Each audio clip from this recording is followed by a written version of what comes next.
or be consumed by his wife's deception. Chris Dumas was caught off guard by Anne-Marie's blunt words that, while she still cared for him, she simply wasn't in love with him anymore. "I think we need to take a break," she said. "Just some space. Why don't you move into the guest room for now?" 18 years of marriage seemed to vanish with that one sentence. Feeling lost, he agreed to the change. She reassured him it was temporary, and they would discuss things later. As he packed, he overheard her laughing on the phone, talking about someone else. The thought stung.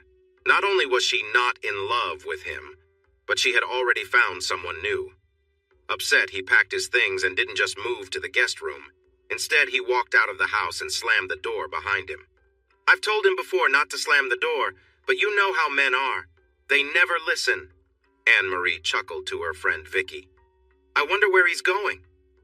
Chris found a room at the Econo Lodge on Pinhook. He rented it for a week, collected the key, and entered the small, musty room where the smell of smoke lingered from the last guest. "Jim, hey, this is Chris," he said tiredly. "Chris Dumas from the DeGard office?"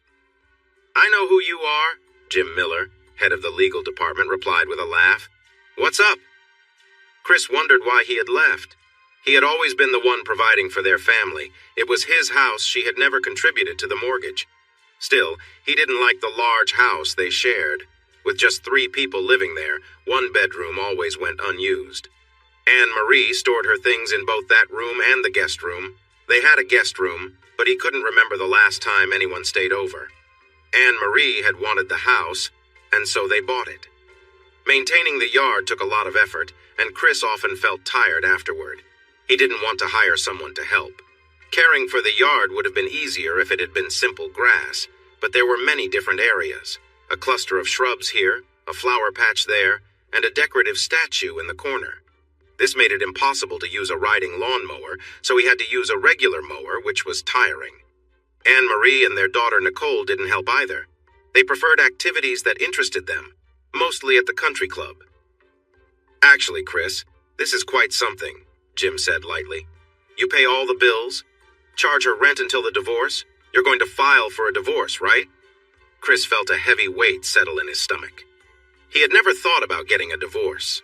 Looking in the dirty, foggy mirror of the motel's dim bathroom, he didn't like what he saw. He used to be a strong young man with a nice tan and bright smiles. He had a full head of brown hair and sparkling brown eyes. When did he become a tired, balding man with a pale face? He was only 40 years old. Anne-Marie had thrown him a big birthday party with all of their friends, all of her friends.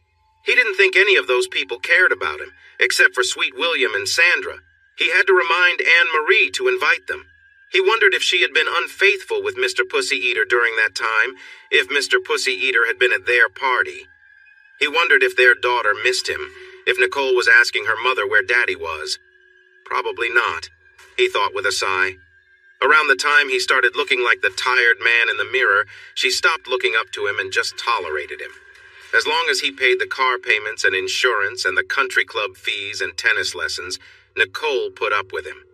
He wondered if Hank and Sophia Campion, his in-laws, were celebrating. It had taken 19 years for them to pull their precious little girl away from him. They had money. He worked hard for every penny, and Anne-Marie spent it all. The mattress smelled of smoke, as did the pillows. He sighed heavily. He had forgotten to take his toupee off. He got out of bed, found the stand for it, carefully took it off, placed it on the stand, and then got back into bed. Sleep would not come. He lay there imagining his beautiful wife with another man. He pictured her being intimate with someone else, something she had been good at before Mikey passed away.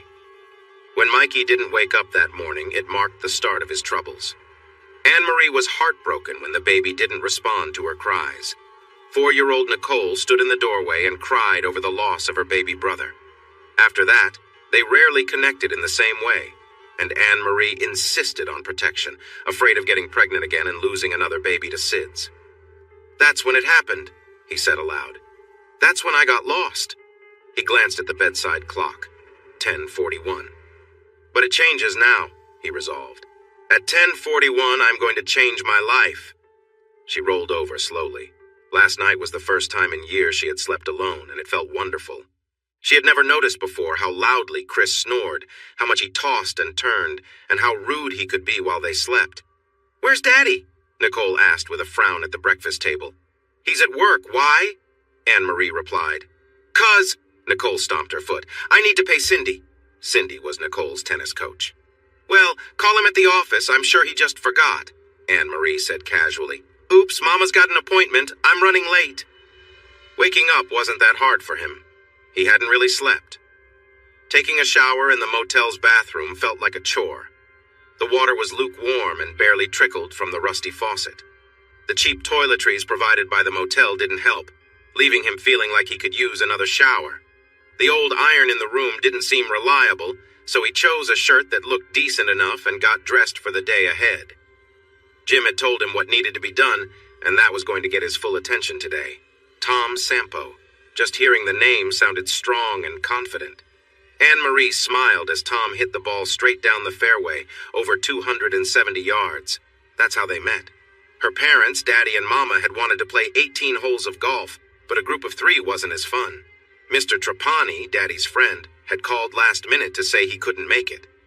"I'd be happy to join y'all," Tom had said with a smile, shaking Hank's hand. Tom Sampo. The men shared a golf cart, but Tom still found little ways to connect with Anne-Marie when they were standing around. At first, she thought it was accidental, but his playful smile made her blush. At the clubhouse later, his touches were still light and seemingly innocent, nothing too forward. "So, Tom, you're in investments?" Hank asked as they enjoyed their drinks. "Yes, it's smarter to have your money work for you rather than working hard for it," Tom replied, launching into a detailed explanation of his ventures. "Hope I see a lot more of you," he whispered in her ear as they were about to leave. The next time she saw him at the country club, he wasted no time. Before long, she found herself in his Mercedes, driving to his house in Church Point. She was impressed by the elegance of his home, which was over 200 years old, and even more by the fine, classic furnishings upstairs. Tom made her feel special, and their connection grew stronger each time they were together.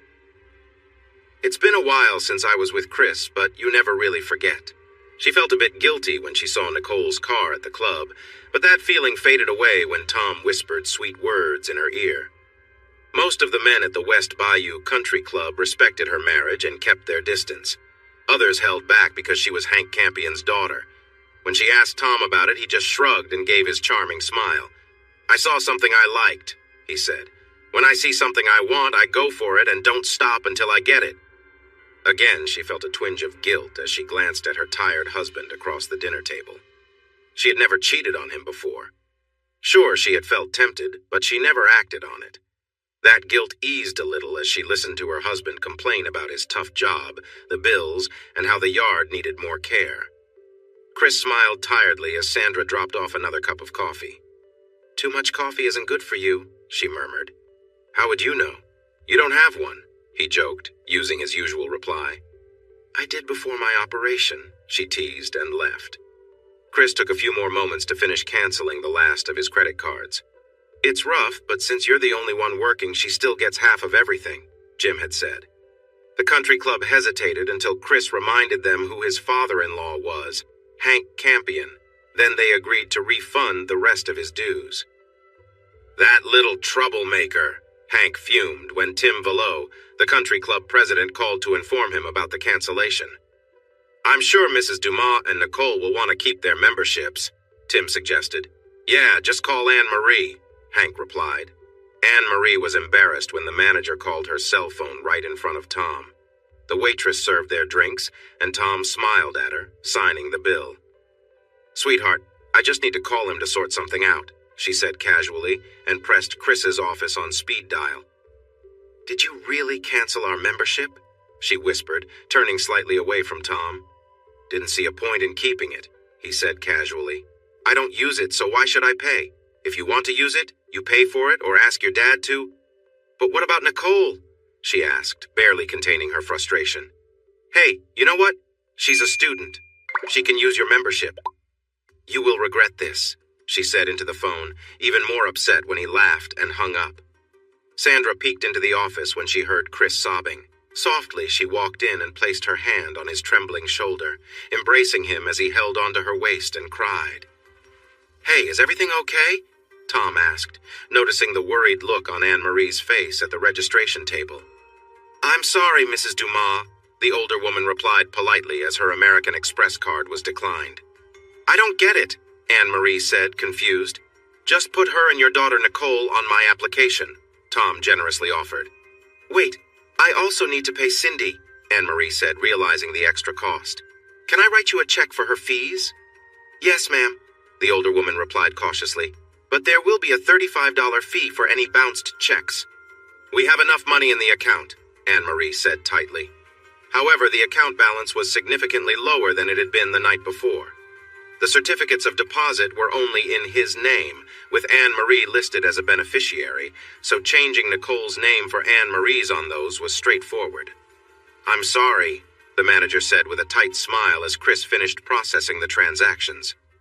Chris noticed that the manager seemed to understand the situation. He had encountered it before. "Thanks," Chris replied wearily. "I just found out yesterday. Everything is changing." "Where should I send your statements?" the manager asked. "Are you still living at?" Chris provided his office address and felt thankful. He hadn't considered that and wondered what other details he would need to manage. "You're quite the troublemaker," Anne-Marie teased as Tom playfully teased her. "Just wait until I make things even more interesting," Tom replied with a grin. "Not a chance!" Anne-Marie laughed. "You can't do that." Tom playfully shifted his attention, complimenting her as he teasingly tried to get closer. She playfully squealed as they shared a kiss.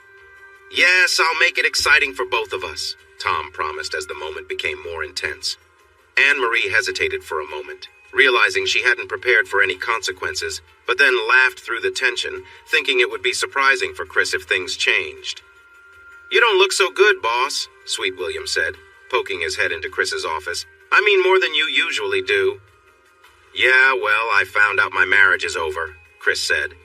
Sweet William was a big man, standing 6'8" and weighing close to 340 pounds.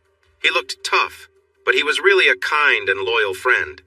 "Oh, man, are you serious?" Sweet William asked. "I'm really sorry to hear that. Anne-Marie was such a nice person." "Yeah, well, she found someone else to be nice with," Chris replied. "Want me to talk to him?" Sweet William offered. "As tempting as that sounds, no, I'm just going to let the lawyers handle it," Chris shrugged. "So, are you going to hit the clubs?" Sweet William smiled, trying to lighten the mood. "Yeah, you think the ladies will be all over me?" Chris joked. Sweet William laughed. "Man, don't try to talk like that. You're not really like that," he chuckled. "But I can picture the ladies showing interest. When you get rid of that hairpiece, no one is going to be fooled. Oh, and get some new clothes. The ones you have on look like they belong in a thrift store." "What?" Chris said, surprised. "Get rid of the hairpiece. Get some better clothes." "I sometimes forget I need to explain things to you," Sweet William said. "Wait, what's wrong with my clothes?" Chris asked. "Nothing, unless you're 80. They might look good at a retirement home," Sweet William replied. "I'm not saying you have to buy a lot, but you should at least try to get something different, you know?" "Sandra, come here," Chris called. "Yeah?" Sandra asked, giving Sweet William a playful nudge as she walked by. "This guy thinks I need new clothes," Chris said. "And told him to get rid of the hairpiece, too," Sweet William added. "Really? And?" Sandra replied. "Huh," Chris said. "Do you think I need new clothes, too?" "And lose the—" Sweet William started. "Stop it, Sweet William," Chris interrupted. "And get rid of the hairpiece," Sandra agreed. "It doesn't look good." Anne-Marie was angry when she hung up the phone. The bank confirmed that there was enough money for Nicole's tennis lesson, but not much more. "That can't be right," she grumbled as she went upstairs to find last month's bank statement. The closet door was slightly open. She hadn't closed it after changing that morning. She opened it wide to look in the file cabinet where Chris kept all their important papers. He was very organized about things. It was empty. For the first time, she noticed that all of Chris's clothes were gone from the little space he had in their bedroom closet. She opened the one drawer in the dresser that he used and found it empty. Marching down the hall, she pushed open the door to the guest bedroom. The bed hadn't been made. She checked the drawers. Her old sweaters were in the top drawer, and the jeans that no longer fit were in the next two drawers. The bottom drawer held her swimsuits. The closet had more of her clothes, but no sign of his things. She sat down hard on the bed. He wasn't supposed to leave.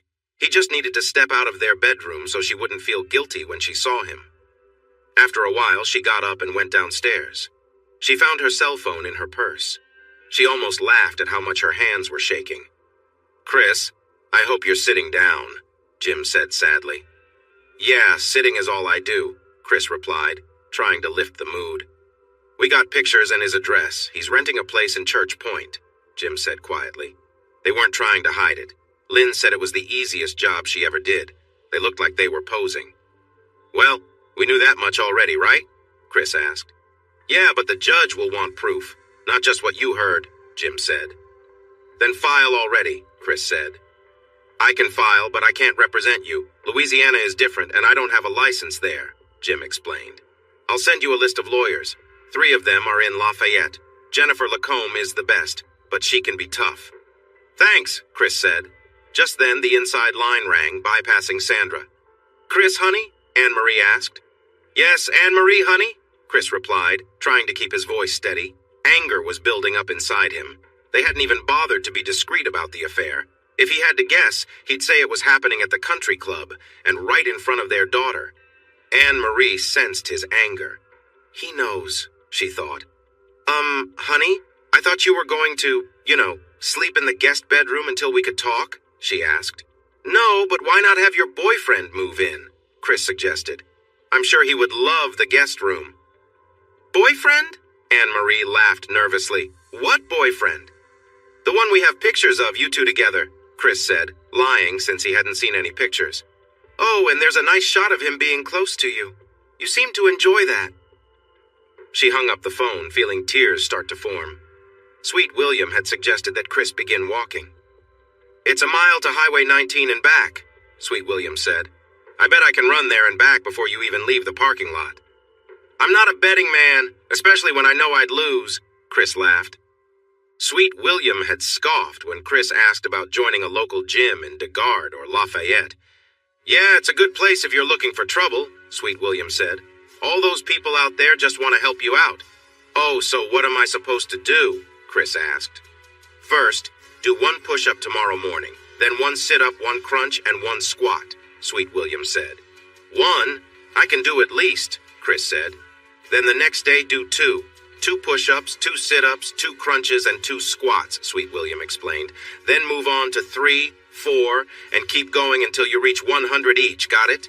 I know you can do 8 or even 9 before getting too tired, but this way, you will build up your strength."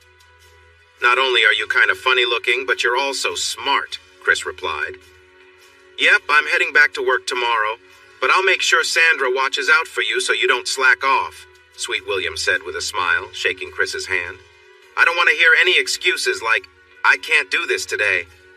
"There's no time like today," Chris agreed. When he first attempted to walk a mile, he struggled to return to the office and spent the rest of the day groaning. His suit was soaked with sweat, and his tie was ruined. "Thank goodness. That tie wasn't very nice anyway," Sandra said. He looked at his clothes again. For years he had picked out clothes from the clearance section, saving money so Anne-Marie and Nicole could have more of what they wanted. What they wanted quickly turned into what they needed. His needs were always put aside. That didn't help me much, he thought. He checked his wallet. There was 1 credit card in his name. Norman James, the CEO of PPDI, had advised him to get one just for business expenses. "Sandra, come here," he said. "What?" she replied, annoyed.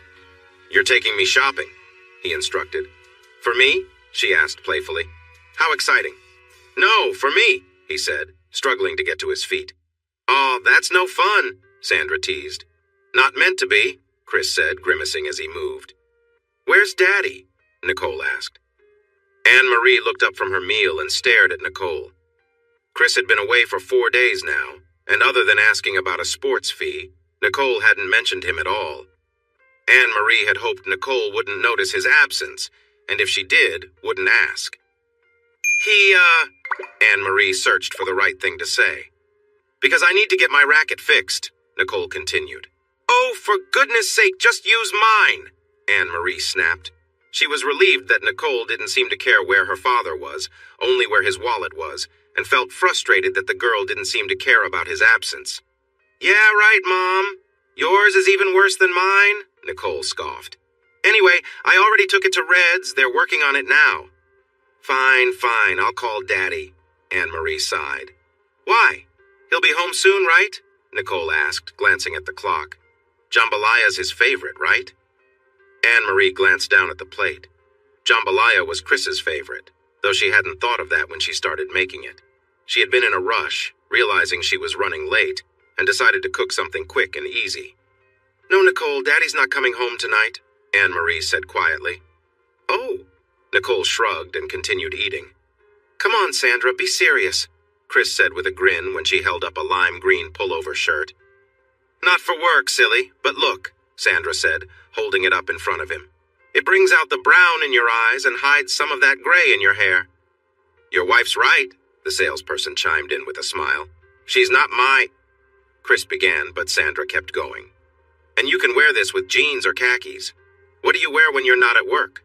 Sandra asked, teasing him. Jeans, I guess, Chris replied with a shrug. Not the cheap ones that don't fit, right? Sandra said, giving him a playful look. Well, Chris mumbled. Here, and I bet this red one would look good too, Sandra added, piling more clothes onto the ones Chris was already holding. She turned to the salesperson. He needs a couple of suits. You help him with that, and I'll get him some casual stuff. Yes, ma'am, the salesperson said with a wide smile. What kind of work do you do? Division manager for Pilot Petroleum, Chris answered. The salesperson glanced at Chris's worn-out suit and scuffed shoes. Well, congratulations. When do you start? He asked, not knowing Chris's background. Over Sandra's laughter, Chris replied, 12 years ago. Now stop laughing, Sandra. Without saying where she was going or when she'd be back, Nicole walked past Anne-Marie and left the house. A moment later, Anne-Marie heard her car start up. It didn't sound quite right. She made a mental note to ask Chris to check on it. He hadn't been home in 4 days, and except for one phone call, she hadn't heard from him. He knew about the affair. She wondered how he had found out so quickly. Guilt began to eat away at her. Her parents didn't like Chris, but he had been a good husband and provider. Chris had started out working on the oil rigs, then became a mudlogger. After a few years, Benoit Hydraulics had recruited him, and he excelled at his job. When Norman James launched Pilot Petroleum Exploration and Development, he immediately offered Chris the position of division manager, even though Chris didn't have a college degree. Norman's instincts about Chris had been right. Chris worked long hours and ran a tight ship. Many of his crew didn't mind the hard work because they knew Chris had been where they were. He had started from the bottom, and they respected that. Anne-Marie picked up her phone. Tom continued driving down the road, his mind elsewhere, thinking about the day's events. Sweat dripped down her face even with the air conditioning running full blast. Please, she whispered, aware that her struggle intrigued him. Please what? He teased, as she felt her muscles tighten around him. Please, I want you to come closer, she said softly. He started to move, and she let out a small noise of discomfort. When he playfully nibbled her shoulder, she gasped in response. Great, he muttered as his phone rang. Don't answer it, she pleaded, but he was already pulling away. Hey there, thinking about you? Anne-Marie's voice spoke from the phone. Of course, he replied, lying as he brushed his hand over his face. I was thinking I might come visit, maybe stay the night. What do you think? Anne-Marie asked. I'd love that, but the power's out, Tom said with a smile as Cindy knelt down beside him. No power means no air conditioning. You can imagine how hot it is here. Oh, really? Anne-Marie said, then made a sudden choice. You should come to me. I'll be there in 10 or maybe 30, he replied. You're quite the charmer, you know that? Cindy said as she stood up. What? He asked, watching her grab her things. You weren't planning to stay, were you? He continued. No, she admitted. By the way, I like how you look, he said as he leaned in for a quick kiss. Did it for you? She said lightly. What does your husband think? He asked curiously. He loves it, Cindy replied. And remember, you have a lesson at 10 and I prefer my students to be on time. Should I work on my backhand or my serve? Tom asked as he walked toward the bathroom. He looked in the mirror and carefully took off his wig. Chris disliked how he looked without it and almost put it back on. Gathering his courage, he opened the door. "Nice, very nice," Sandra said encouragingly. "That shirt looks great on you, and it's refreshing to see you without that wig." She drove him to a nearby hair salon run by Walter, a stylist with a cheerful demeanor. "You know, how about we try a buzz cut? Maybe with a number 3 guard," Walter suggested. "We won't be going for anything fancy, right?" "Just keep it even all over?" Sandra asked. "Exactly. No need for fancy styles," Walter smiled, leading Chris to the sink for a thorough wash. "By the way, love your shirt. Where did you find it?" If Nicole heard any noises from her parents' room, she didn't show it. She didn't comment on the unfamiliar man at the table enjoying pancakes. She merely nodded when Anne-Marie introduced them. "She'll be graduating in a few months," Anne-Marie said with pride. "Wow, really?" Tom responded with a bright smile. "College, right?" Nicole looked at him for a while, then continued eating. "High school," Anne-Marie answered for her daughter. "Are you going to college?" Tom asked. "Yeah," Nicole replied, not looking up. "The best choice I made was to take a year off between high school and college," Tom said. "I traveled from Florida to Canada, then across to the West Coast and spent some time in California." "Uh-huh," Nicole said as she finished her breakfast. "Don't share that stuff with her," Anne-Marie whispered sharply when Nicole left the kitchen. "Why not?" he asked, fiddling with the tie of her robe. "I learned a lot more than I would have from just reading." "Just stop," Anne-Marie insisted. "Chris and I have saved a lot for her college, so please leave it." "Do I ever tell you I like your style?" Tom asked, joking around. "No, you don't," she laughed, pushing his hand away. "I need lunch money," Nicole said flatly, as if she hadn't noticed the playful exchange. "Sure, how much do you need?" Tom asked, pulling out some cash. "That's enough," Nicole said, taking the money without a word of thanks, then left and slammed the door behind her. "Nice kid," Tom commented and tried to hug Anne-Marie again. "Stop that," Anne-Marie protested, laughing as he pulled her closer. "No, Tom," she said softly, trying to push him away playfully. "Oh, sorry, I'm looking for Chris Dumas." "You might have seen him, little white guy, not very fashionable, with a messy haircut," Sweet William said as he walked into Chris's office. "Hey, Sweet William, what do you want?"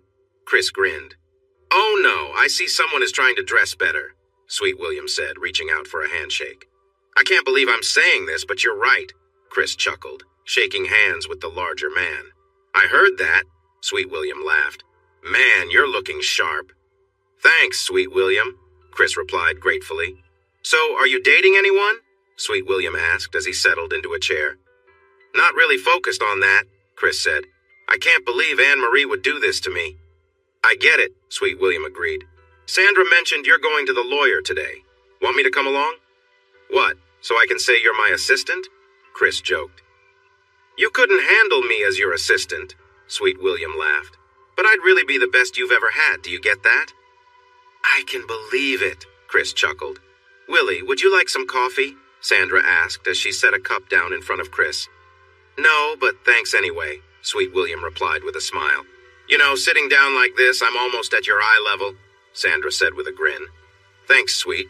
I appreciate you wanting to join me, but I'll pass," Chris replied quickly as he took a sip of the hot drink. Hank clenched his jaw as he heard Anne-Marie speak. He had wished for this day for a long time, but instead of feeling proud, he felt frustrated. Rather than just leaving quietly, Chris was being difficult. Chris even had the nerve to ask for rent. He expected Anne-Marie to pay him rent and utilities, and how was she supposed to find that money? All right, he sighed. "How much do you need, dear?" "Well, I'm not sure," Anne-Marie said. "Rent is just silly, but I do need money for food, and Nicole needs—" "I offered to help with all of that," Tom jumped in, "but Anne-Marie wanted to manage on her own." "Thanks for that," Hank said as he slid a check for $2,000 to Anne-Marie. Jennifer Lacombe looked through the photos and notes that Lynn had collected. She glanced at the tired man and gave him a kind smile. "Jim and I went to school together," she mentioned. "I've told him many times I'm glad he doesn't work here in Louisiana. I wouldn't want to face him in court." "He said the same about you," Chris smiled. "He told me to make sure you avoid Texas." Jennifer laughed before becoming serious again. "I love the idea of charging her for rent," she said, "but you probably won't get it." unless the judge is not thinking straight. Still, it adds a little pressure and makes them second-guess themselves. I also took half of what was in our savings and checking accounts after paying off the credit cards, Chris continued. Got it, Jennifer agreed. I guess our next step is to file and have her officially served. It felt so awkward.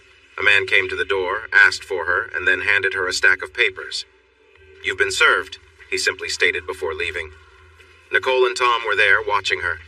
Tom was very supportive, while Nicole paused for a moment, realized it wouldn't affect her either way, and then left the room. The candles were a nice touch. Usually their relationship was intense, but tonight was calm and gentle. He held her close while she cried, and eventually fell asleep. The next morning, he helped her find a good divorce lawyer and drove her to the lawyer's office. He was her support during this tough time, her source of strength. And her father agreed to pay the lawyer's $5,000 fee. When Nicole showed up at the courthouse, his hopes about his role in her life were shattered. Dad, you're being such a jerk, she said, tossing her mother's wedding ring into his hand. He had asked for the ring in the divorce settlement. It had belonged to his mother, just like it had belonged to her mother before her. It seemed that Anne-Marie had no trouble replacing the small ring, judging by the bigger one she now wore. Nicole had been wearing his mother's ring on her pinky finger. He remembered a time when their mothers almost fought at the wedding because Sophia Campion made a rude remark about the ring Chris had given Anne-Marie. To others, that ring might not hold any value, but it meant a great deal to Chris. It was a piece of his family's history. He had lost almost his entire family in Hurricane Andrew in 1992, including his parents. He missed them deeply, but felt a strange relief that they didn't have to see how spoiled and selfish their granddaughter had grown. When he didn't receive an invitation to her high school graduation or party, it felt like ice was building up around his heart. When his card was returned with a note saying, "You can't buy my love," the ice turned solid. Watching her flirt with Tom Sampo, giving him those starry-eyed looks and then calling out, "Dad, you're being such a jerk," made the ice even harder. Chris didn't feel happy or sad when he heard the news. He just didn't care. He wasn't moved by the photos of Anne-Marie and Tom Sampo's wedding in the Daily Advertiser. Again, he just didn't care. The fact that Hank had rented the country club for the wedding and spent $8,000 on a baby blue dress meant nothing to him. He flipped through the rest of the headlines and then read about a new coach for the University of Louisiana at Lafayette. He might actually win a game or two, he said to himself. So when Sandra told him that Tom Sampo had vanished with all of Anne-Marie's money and her parents' money, along with a good chunk of Frank Trapani's money, he still didn't care. Hearing that Anne-Marie had taken out a second mortgage on the house he disliked and was at risk of losing it didn't affect him either. When he found out that Anne-Marie's car and Nicole's car had been taken back because Tom hadn't made any payments on them, he just shrugged.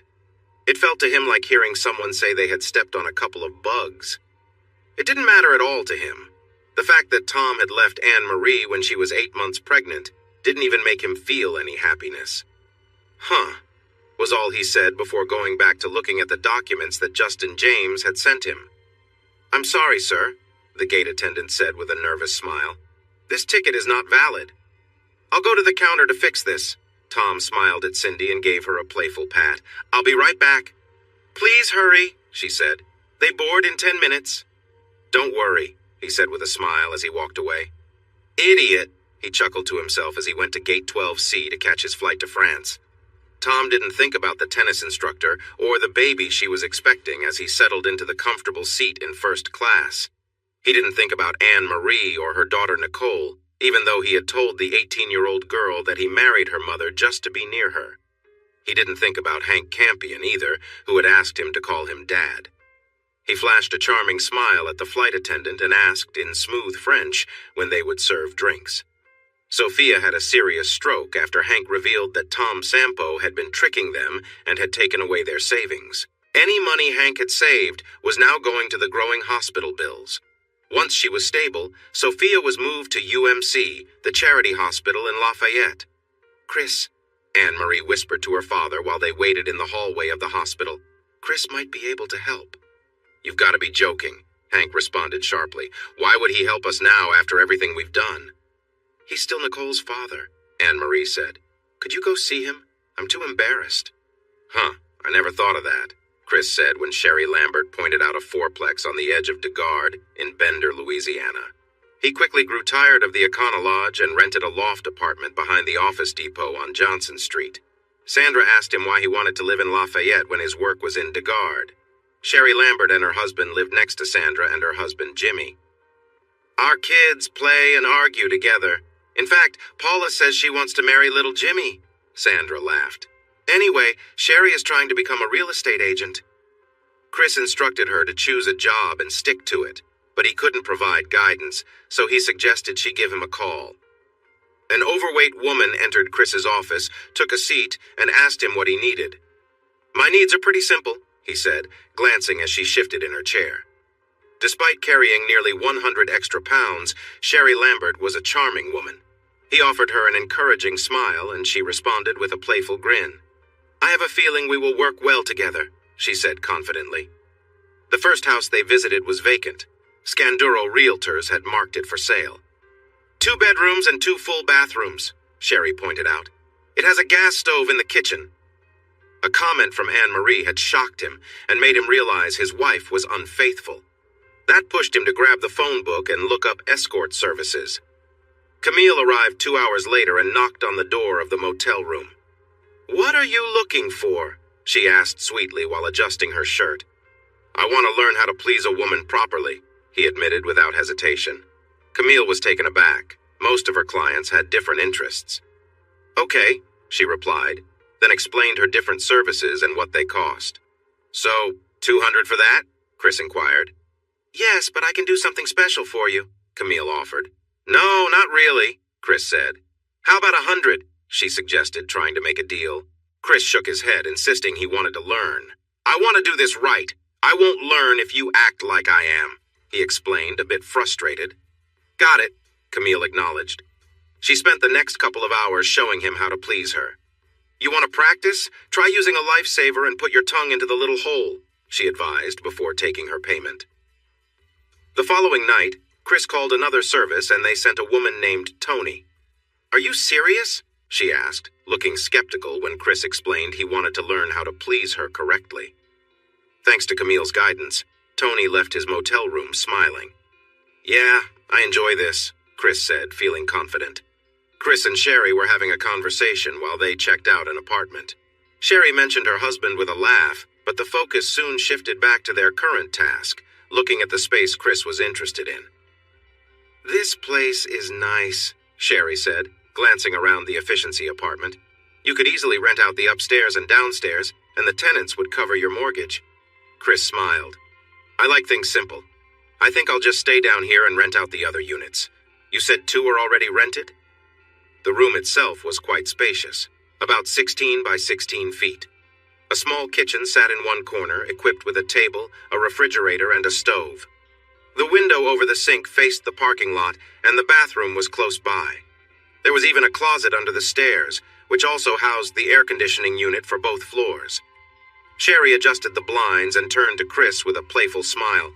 Think this place will work for you? Chris looked around thoughtfully. Yeah, I think it'll do just fine.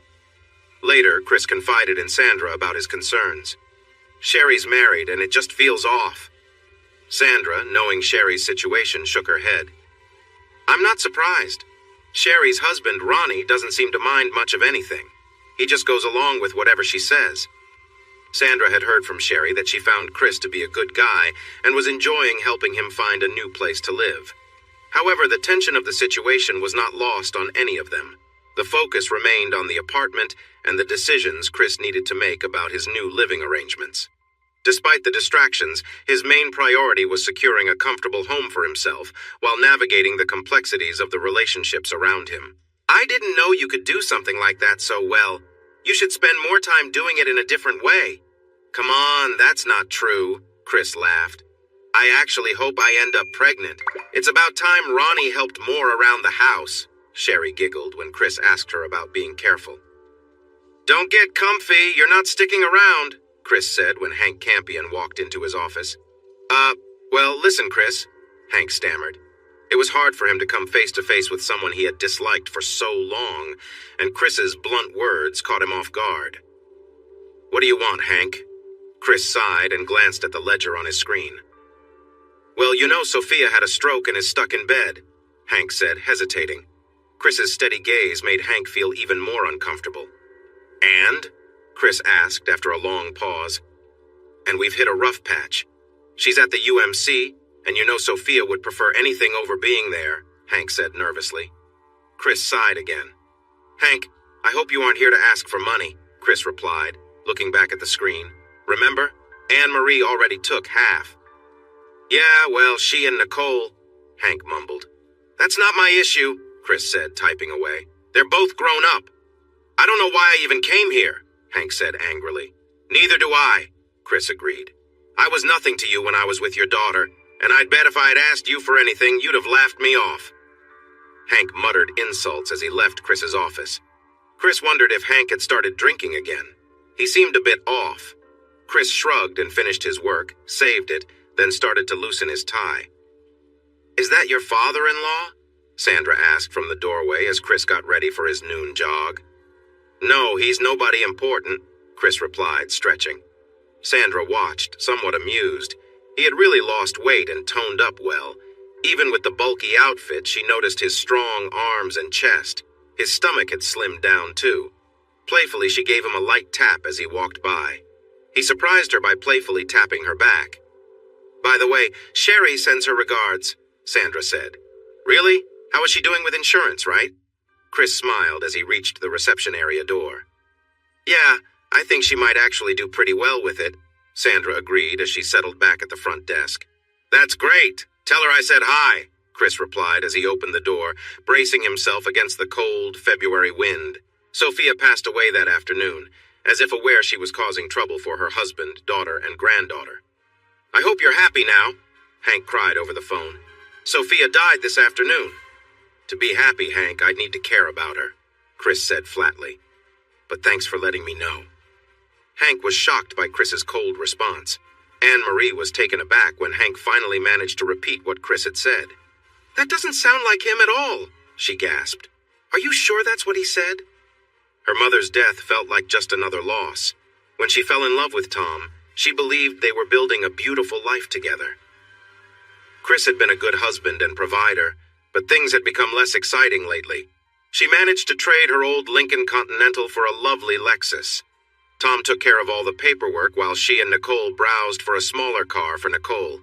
In the divorce agreement, she chose to keep the house to leave Chris's retirement savings untouched.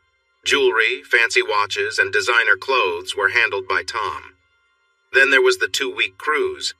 He even brought her parents and Nicole along, and everyone was excited to hear about the new baby. She watched as Tim Villot entered the dining room and looked around at the guests. He was rather short, and she always found him a bit amusing. When his eyes landed on her, he waddled over, his face tight with concern. "I am truly sorry, Mrs. Sampo," he whispered. "But why?" she stammered, confused. This was her home. She had grown up here. How could this man who worked for her father say she had to leave, that she was no longer welcome at the West Bayou Country Club?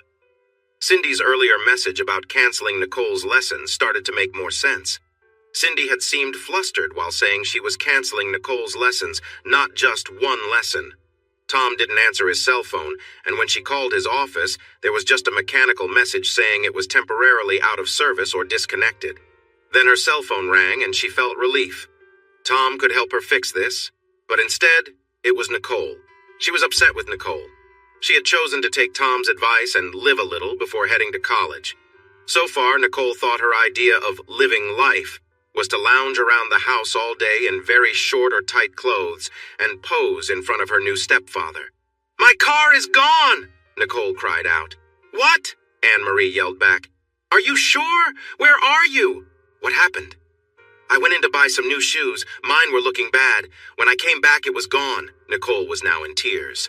"Then why are you calling me? Call the police!" Anne-Marie shouted into the phone. "Don't yell at me!" Nicole cried even more.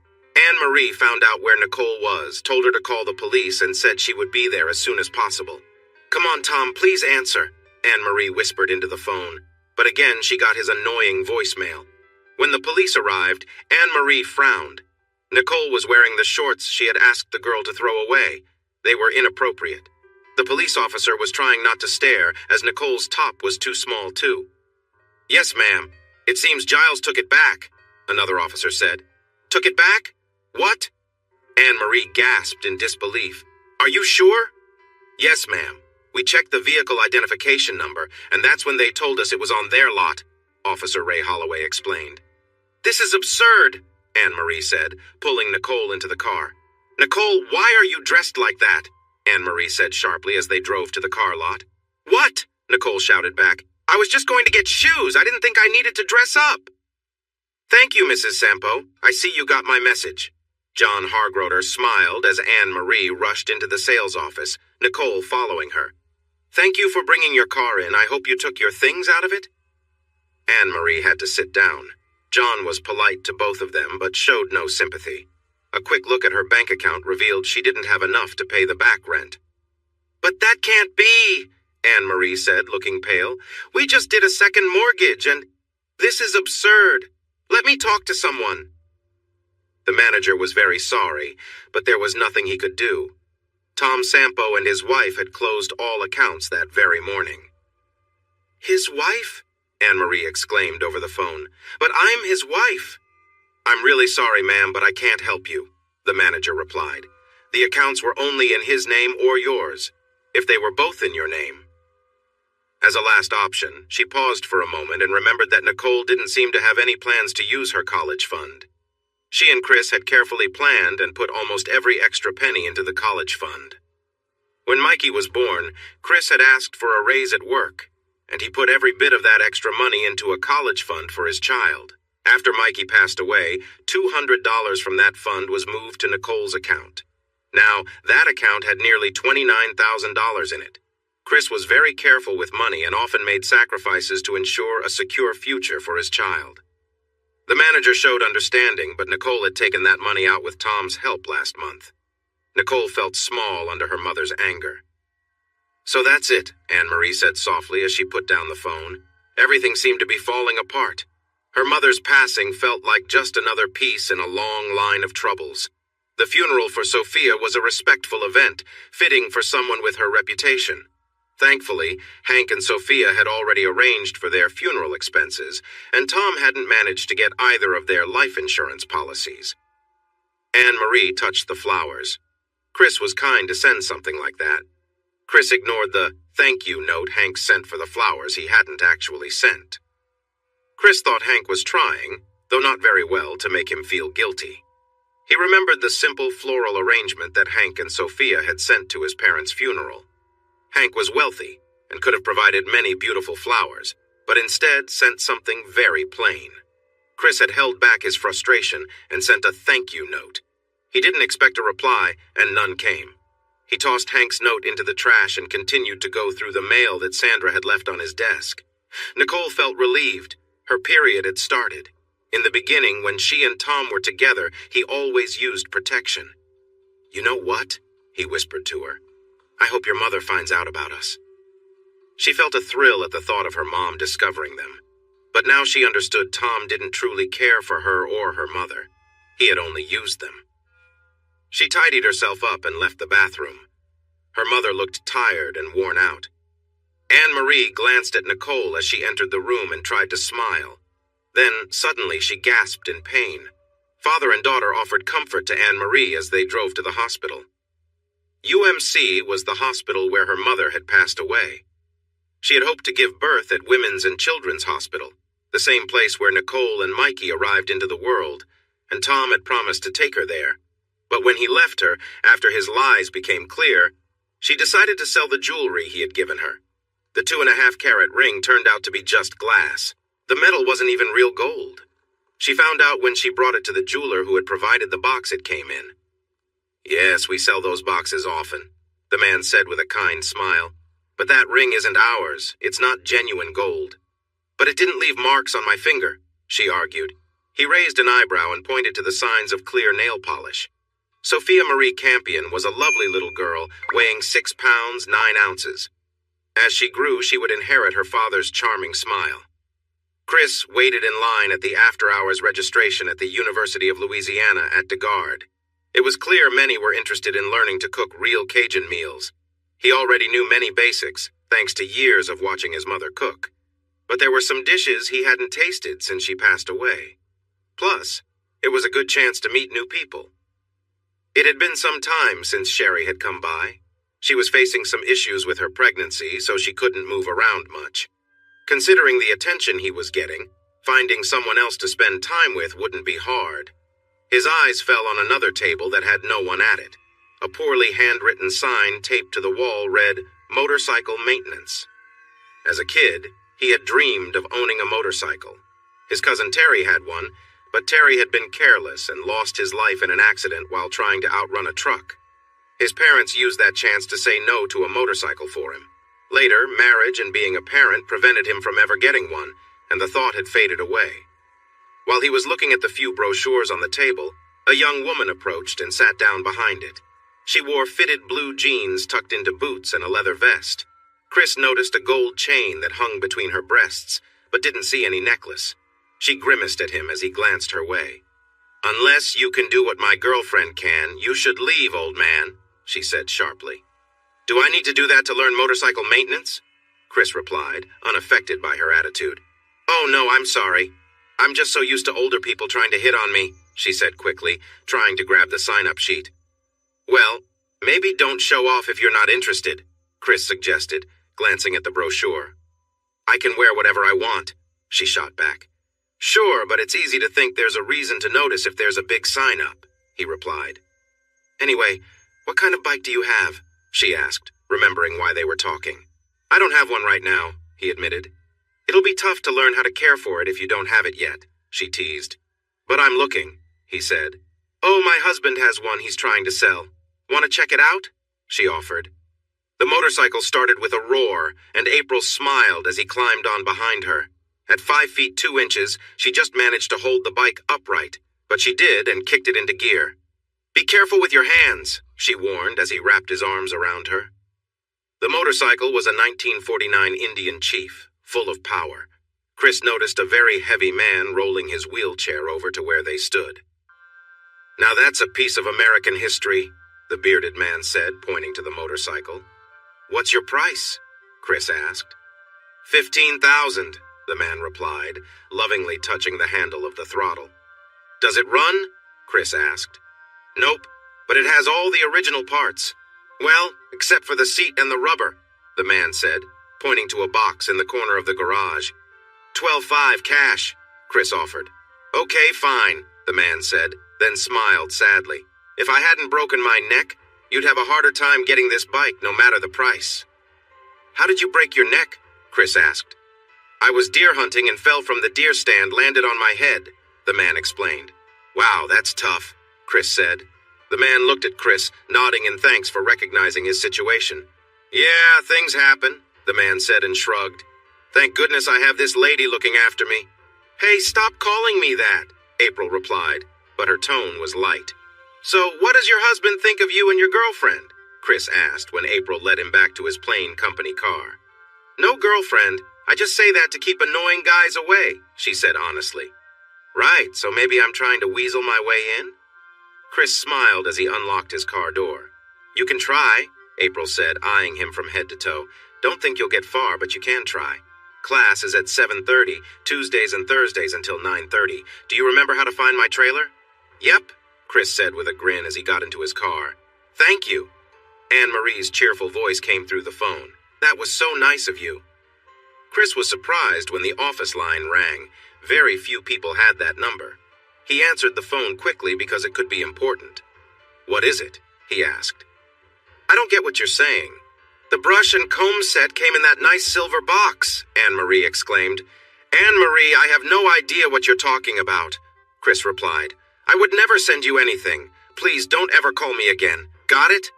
He hung up before she could reply and looked toward the office door. "Sandra!" he called out. "Yes," she answered, standing in the doorway. "Did you send a brush and comb to Anne-Marie with my name on it?" Chris asked. Sandra saw the stern look on his face and realized she may have made a mistake, but she knew it was better to be honest with him. "Yes, I did. It was for her baby. I thought you'd want to do something nice for her. She was your wife for almost 19 years, Chris. Sandra said. Was my wife, Chris said, barely containing his anger. Sandra, don't ever do that again, do you understand? Yes, sir, Sandra replied softly, scared for the first time in her 13 years working with Chris Dumas. Nicole didn't look at her mother. Tears were common in their shared apartment. If Sophia wasn't crying for a bottle, needing a diaper change, or wanting to be held, Anne-Marie would be crying. Anne-Marie's tears often came from being tired. Sophia kept her up day and night and sometimes from feeling sorry for herself. Her phone beeped and she smiled. It was Zach. She had met him at the hospital while he was doing community service. Hey, are you one of the moms? He asked, noticing her figure. No, she laughed. Wanna be? He teased with a grin. She laughed and gave him her phone number. Can't you stay in just one night? Anne-Marie pleaded as Nicole quickly fixed her hair and headed for the door. Nicole didn't answer. She just shut the door behind her, not thinking about the baby who was finally sleeping. Luckily, the door didn't wake the sleeping infant. Chris and April worked on the motorcycle, boring out the piston chambers. After spending all day staring at a computer screen and looking at data, he enjoyed the practical work much more. April was the instructor, but Jimbo often gave the real instructions. April would run inside to ask him a question and then return to tell Chris what to do next. From time to time, Jimbo would squeeze into his small wheelchair and roll outside to watch the work on his favorite motorcycle. While it was being fixed, Chris was using Jimbo's Harley. No way I'm selling it. April keeps saying she wants it, Jimbo chuckled when Chris asked about buying it. Come on, Jimbo, that bike is bigger than she is, Chris laughed. Yeah, but she believes that someday she'll ride it herself, Jimbo replied. Come on, Jimbo, April said as she pointed to a part of the bike for Chris. Hey, old man, did you forget something? Oops, Chris said and tightened a bolt again. And stop calling me that. Okay, put gas in the tank and give it a try, April grinned. Chris held his breath as he positioned himself to kick-start it. He smiled wide when the engine coughed and then roared to life. Awesome, he shouted as he shifted into first gear. I think he's ready, don't you think, Jimbo? April said while she collected the tools. Yeah, Jimbo agreed with a hint of sadness as Chris slowly drove around the garage area. Tell him to come in. We'll have a little celebration. Zach and his band played their loud thrash metal music for a bit before Rudy's mother yelled at them to stop. Then the 5 musicians shared some treats and talked about their dreams of success. Living the dream! Zach exclaimed loudly. Hey, Nicole said with a frown. What do you need that for? You have me? Oops! Zach laughed. Huh? Nicole whispered, looking hurt. Why would you want anything else? He doesn't want you, I'll take a chance with you, Rudy offered cheerfully. Yeah, he'll take you, Zach joked. Nicole looked at him, tears starting to well up in her eyes. Aw, don't start with the tears, Zach said, losing patience. I can't stand that, come on. Nicole covered her face and hurried out of the garage. And another one's gone, and another one's gone, Philip sang. Hey, you're next. Another one bites the dust, Zach chimed in. Forgetful of Rudy's mother's warning, they began singing loudly a silly version of a popular song. Thanks again, Chris said as he shook Jimbo's hand warmly. Uh-huh, I think April wants to see you, Jimbo mentioned. Chris looked around the messy living room but didn't see her. He peeked into the equally cluttered kitchen. I think she's outside, Jimbo said softly as he slowly wheeled himself toward the doorway. She smiled when he came near his motorcycle. Jimbo said you wanted to see me, he said. No, just wanted a ride, she said with a smile. Chris and April were talking as they prepared to leave. April hopped on the back of the bike, holding on tightly to Chris. Where are we going? Chris asked. Your place, April replied. Chris suddenly stopped the engine, surprising her. What's going on? April asked. Jimbo's my friend, Chris said seriously. I'm not getting involved with my buddy's girl. April smirked. He already knows. He's the one who said I should. Chris wasn't convinced. We'll see about that, he said, stepping off the bike and heading back to the old trailer. When he returned, April still looked confident. Let's go, he said, starting the engine again. They rode together, but the short trip to his apartment felt too brief, so Chris took a longer route, enjoying the open road. The thrill of the ride made him laugh out loud as they sped down the highway. That was fun, April shouted excitedly when they finally arrived at Chris's place. Yeah, it was, Chris agreed, letting her inside. April looked around, impressed by how neat the apartment was. Chris had painted the walls a soft yellow, and the wood trim was a pale green. The carpet, though inexpensive, felt plush because of the double padding underneath. Everything was clean and orderly, from the spotless kitchen counters to the perfectly made bed with its peach-colored spread. April glanced at the bed, then started to remove her shirt, but Chris hesitated. He came up behind her and gently kissed her neck, helping her take off the shirt. "Don't be gentle," April said, her voice tense. Chris was confused but tried to comfort her. He brushed her hair aside and kissed her shoulder. Suddenly, April snapped, "I said don't be gentle." Chris sighed, realizing what she wanted, but instead of continuing, he stopped. He wanted to keep things lighthearted, but it was clear their expectations were different. The moment hung in the air, tense but unresolved, as Chris focused on making sure everything stayed respectful and calm. Chris moved toward her, his face tense with frustration. "Do what I say and don't try anything," he warned, his voice low. She nervously complied, though her mind raced. He was rough, his movements aggressive. She flinched at his touch but forced herself to remain calm, not wanting to provoke him further. The atmosphere in the room was heavy with tension, and her discomfort was clear, though she tried to hide it. Chris continued without showing any gentleness, his demeanor cold. He seemed focused on exerting control, oblivious to her resistance. As the situation escalated, April's protests grew louder, her discomfort turning into anger. "Stop! I don't like that!" she yelled, pushing back against his actions. But Chris ignored her, continuing to assert dominance, leaving her feeling trapped and powerless. She was overwhelmed, tears brimming in her eyes, but she fought to stay composed, not wanting to give him the satisfaction of seeing her break. Eventually, when things slowed down, she caught her breath, her body tense. She asked him to change things, to let her take some control. "Let me do this my way," she requested, hoping for a shift in the power dynamic. But Chris refused. "No way," he said flatly, and continued his aggressive approach. The encounter was draining, emotionally and physically, but April fought through it, waiting for the moment it would finally be over. When it ended, she started to move, but Chris grabbed her again, preventing her from leaving. She protested angrily, but he remained insistent, ignoring her words. The intensity of the moment had left her exhausted, but she was still defiant. Despite everything, she wanted out of the situation. Finally, as she struggled to regain her composure, the room fell silent. Chris seemed to calm down slightly, but the air remained thick with the weight of what had just happened. She looked at him, her body tense, unsure of what would come next. After a long pause, Chris lay beside her, his mood shifting. "So let me ask you something," he said, as if trying to casually move past the intensity of what had just unfolded. "You keep saying no, so how am I supposed to know if you really mean it?" "You would know," April replied, showing a big knife and pressing it against his throat. "Got it? You would know." Zach was in his favorite car, a 1978 Z28 Camaro. He had Metallica blasting as loud as it could go. He laughed as he noticed other drivers looking annoyed at him. He parked in the back lot of the Acadiana Mall and lit a cigarette. Suddenly, the driver's window broke and Zach coughed on the smoke. A tall man reached in, turned off the music, and pulled Zach out of the car by his long red hair. "Hey, I heard you like hurting little girls," the masked man said. "Well, I like teaching punks a lesson. Looks like it's your lucky day." The big guy held Zach by his hair, lifting him off the ground, and slapped him hard. Zach felt dazed from the hit and tasted blood from his split lip. "Yeah, hurting little girls is fun, right, Zach?" the man asked and hit him again. "It's even better to deal with a punk who thinks he's tough.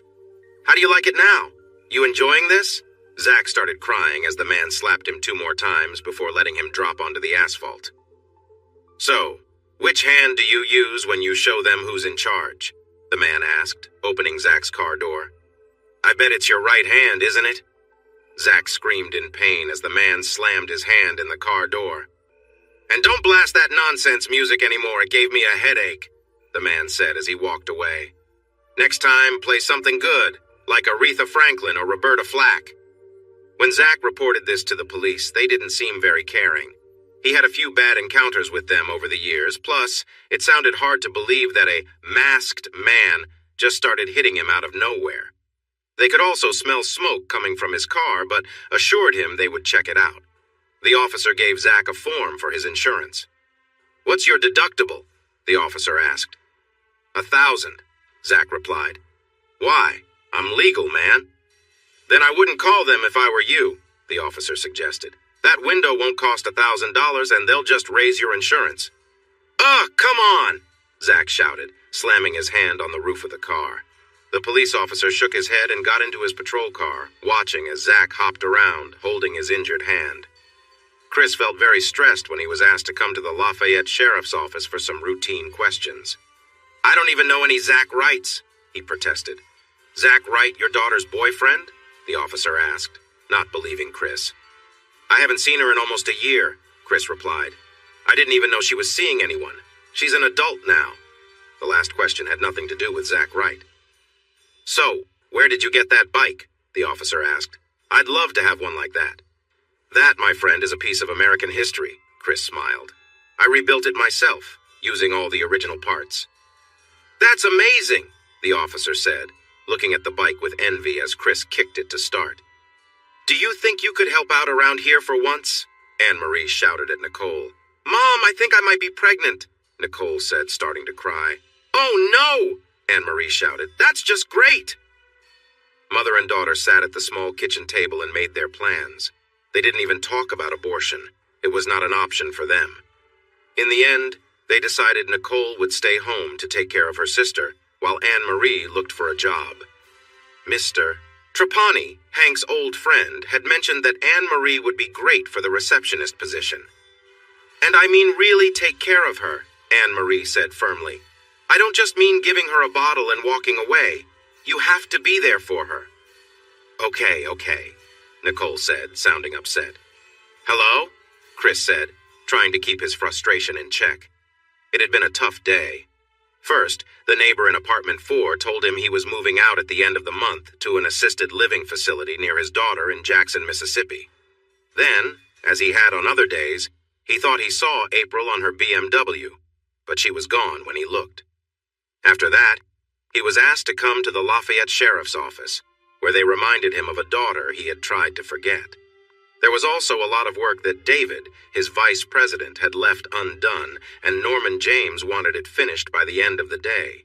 Now, his ex-wife was trying to reach him. She had called the main line twice, but Sandra didn't let her through. "I know you don't want to talk to me," Anne-Marie said, angry as well. "I'm just letting you know your daughter is going to have a baby." "Well, that's not my issue," Chris replied. "She's grown up now." Anne-Marie held back her anger as Chris ended the call. "What did Dad say?" Nicole asked as Anne-Marie walked by her. "You really don't want to know," Anne-Marie said sharply. "That's not my child," Zach answered immediately when Nicole called him to say she was pregnant. "Of course it is. Who else could it be?" she shouted. "I don't know who you've been seeing," he replied, pleased when she hung up the phone. Chris smiled as Sandra set a cup of coffee down on his desk. "I can stay if you'd like," she offered. "It's either I stay here with you or go home to watch all my kids and Sherry and Ronnie's kids." "How is Andrea?" Chris asked, taking a sip. "She's adorable," Sandra replied with a smile. "She'll be quite the charmer when she grows up." "Looks just like Ronnie, right?" Chris teased. "No, Chris, I don't think you're the father if that's what you want to hear," Sandra replied, a bit tense. "And I say, thank goodness?" Chris replied. "Sure, all men act tough until it gets serious," Sandra said. "You all think it's fun until there might be consequences." "Hey, I didn't chase after that," Chris defended himself. "And you didn't say no either, did you?" Sandra asked. "Touché," Chris admitted, bending over to check the sonar readings. Anne-Marie sat in the Cadillac Seville and cried. The car had belonged to her mother. Her dad had given it to her. Mr. Trapani didn't want a receptionist. He wanted something else. She felt uncomfortable from how he had treated her, and the things he had said felt very upsetting. She threw open the door and got sick on the dirty ground. Two options, she thought sadly. I can live like this or give up completely. She spotted her daughter's car seat in the mirror and set her mouth firmly. I won't live that way. I refuse, she decided and started the car. I finish in, the girl said excitedly, glancing at the big clock. Oh, just 10 more minutes. Will you be here? Of course, I'll just go home and grab my extra helmet. Chris smiled and pulled away from the McDonald's drive-thru. The friendly girl had joked about getting a ride when he came to pay for his meal. He parked the motorcycle, turned off the engine, and quickly ate his burger and fries. The drink was watered down and too big, so after a few sips, he tossed everything into the trash and rode the mile back to his apartment. Grabbing the spare helmet, he hurried back to McDonald's. He drove up so he could be seen at the drive-thru window and waited for the girl to come out. "Hi," she said cheerfully as she ran over to him. From behind the window, he had noticed her figure. Out in the parking lot, he could see she had a curvy shape. She was around 5 feet 4 inches tall and looked like she weighed quite a bit. Her blonde hair was cut very short, and he guessed she had it tied up under her uniform hat. He smiled and thought, she may not fit the usual standards, but she has a cute vibe. "Hi, I'm Chris," he said, handing her the helmet. "I'm Nikki," she replied, putting the helmet on. "Actually, it's Nicole, but everyone calls me Nikki." "Interesting name," Chris thought. 3 times in one day, huh? "You know, I could be your dad," he joked as he started the bike. "My dad is actually a pretty cool guy," Nikki said as she leaned against him. "So where to?" Chris asked. "I don't care, just ride!" she shouted happily. Chris looked around and then sped out of the parking lot onto Highway 52. There weren't many side streets or traffic lights between McDonald's and the Atchafalaya Basin, so he picked up speed. "This is amazing!" Nikki laughed as he turned off the engine at Huval's levee. "I feel so light!" To show this, she playfully stumbled around, laughing. "How fast were we going?" she asked, catching her breath. "I'm not sure," he grinned. "I was hoping you'd tell me." "Really fast," she said, leaning in for a kiss. She smiled brightly and leaned into him. "I usually like it when it's gentle," she said, pulling his hand closer. "Hey, how about some coffee? There's a place on Highway 19 called Jitters." "Sure, let's go," Chris smiled. She excitedly inched closer to him as he sped down Highway 52 and then turned onto Highway 19, racing to the coffee shop. "You'll need to pick me up tomorrow morning. I work the lunch shift and I have to be there by 10:30, okay?" She chattered while he ordered decaf for himself and a regular coffee with chocolate and raspberry syrup for her. She kept talking and stirring 3 packets of sugar into her drink, often switching topics mid-sentence. "I don't want to burst your bubble, Nikki," he said when she brought up the ride for the next day again. "But by 10:30, I will be busy with work. Can you ask Dad for a ride? Don't you want to see me again?" she asked with a playful pout. "I do want to see you, but that doesn't mean I can just drop everything and come running," he replied with a smile. "Yes, it does," she laughed. "In Nikki's world, it definitely does." He chuckled as he finished his coffee. Nikki and her father lived just down the street from Jimbo's trailer, and Chris thought about stopping by to say hello, but he knew it was really to see April again. "Come in and meet my dad," Nikki said excitedly. As Chris headed up the steps to the door of their old house, he felt a bit nervous. He wondered how he would feel if his own daughter brought home a much older man. Her father, Harold, was polite, but didn't seem overly friendly toward Chris. "No, Nikki," he said with a smile. "I told you I'm not picking you up tomorrow. I'll be working." "Then pick me up after work," Nikki insisted. "Okay, what time do you finish?" he asked. 4, she said, then disappeared before he could say anything more.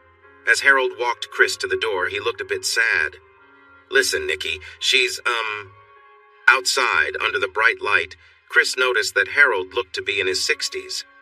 "My Nikki isn't exactly like everyone else," Harold said, a little embarrassed.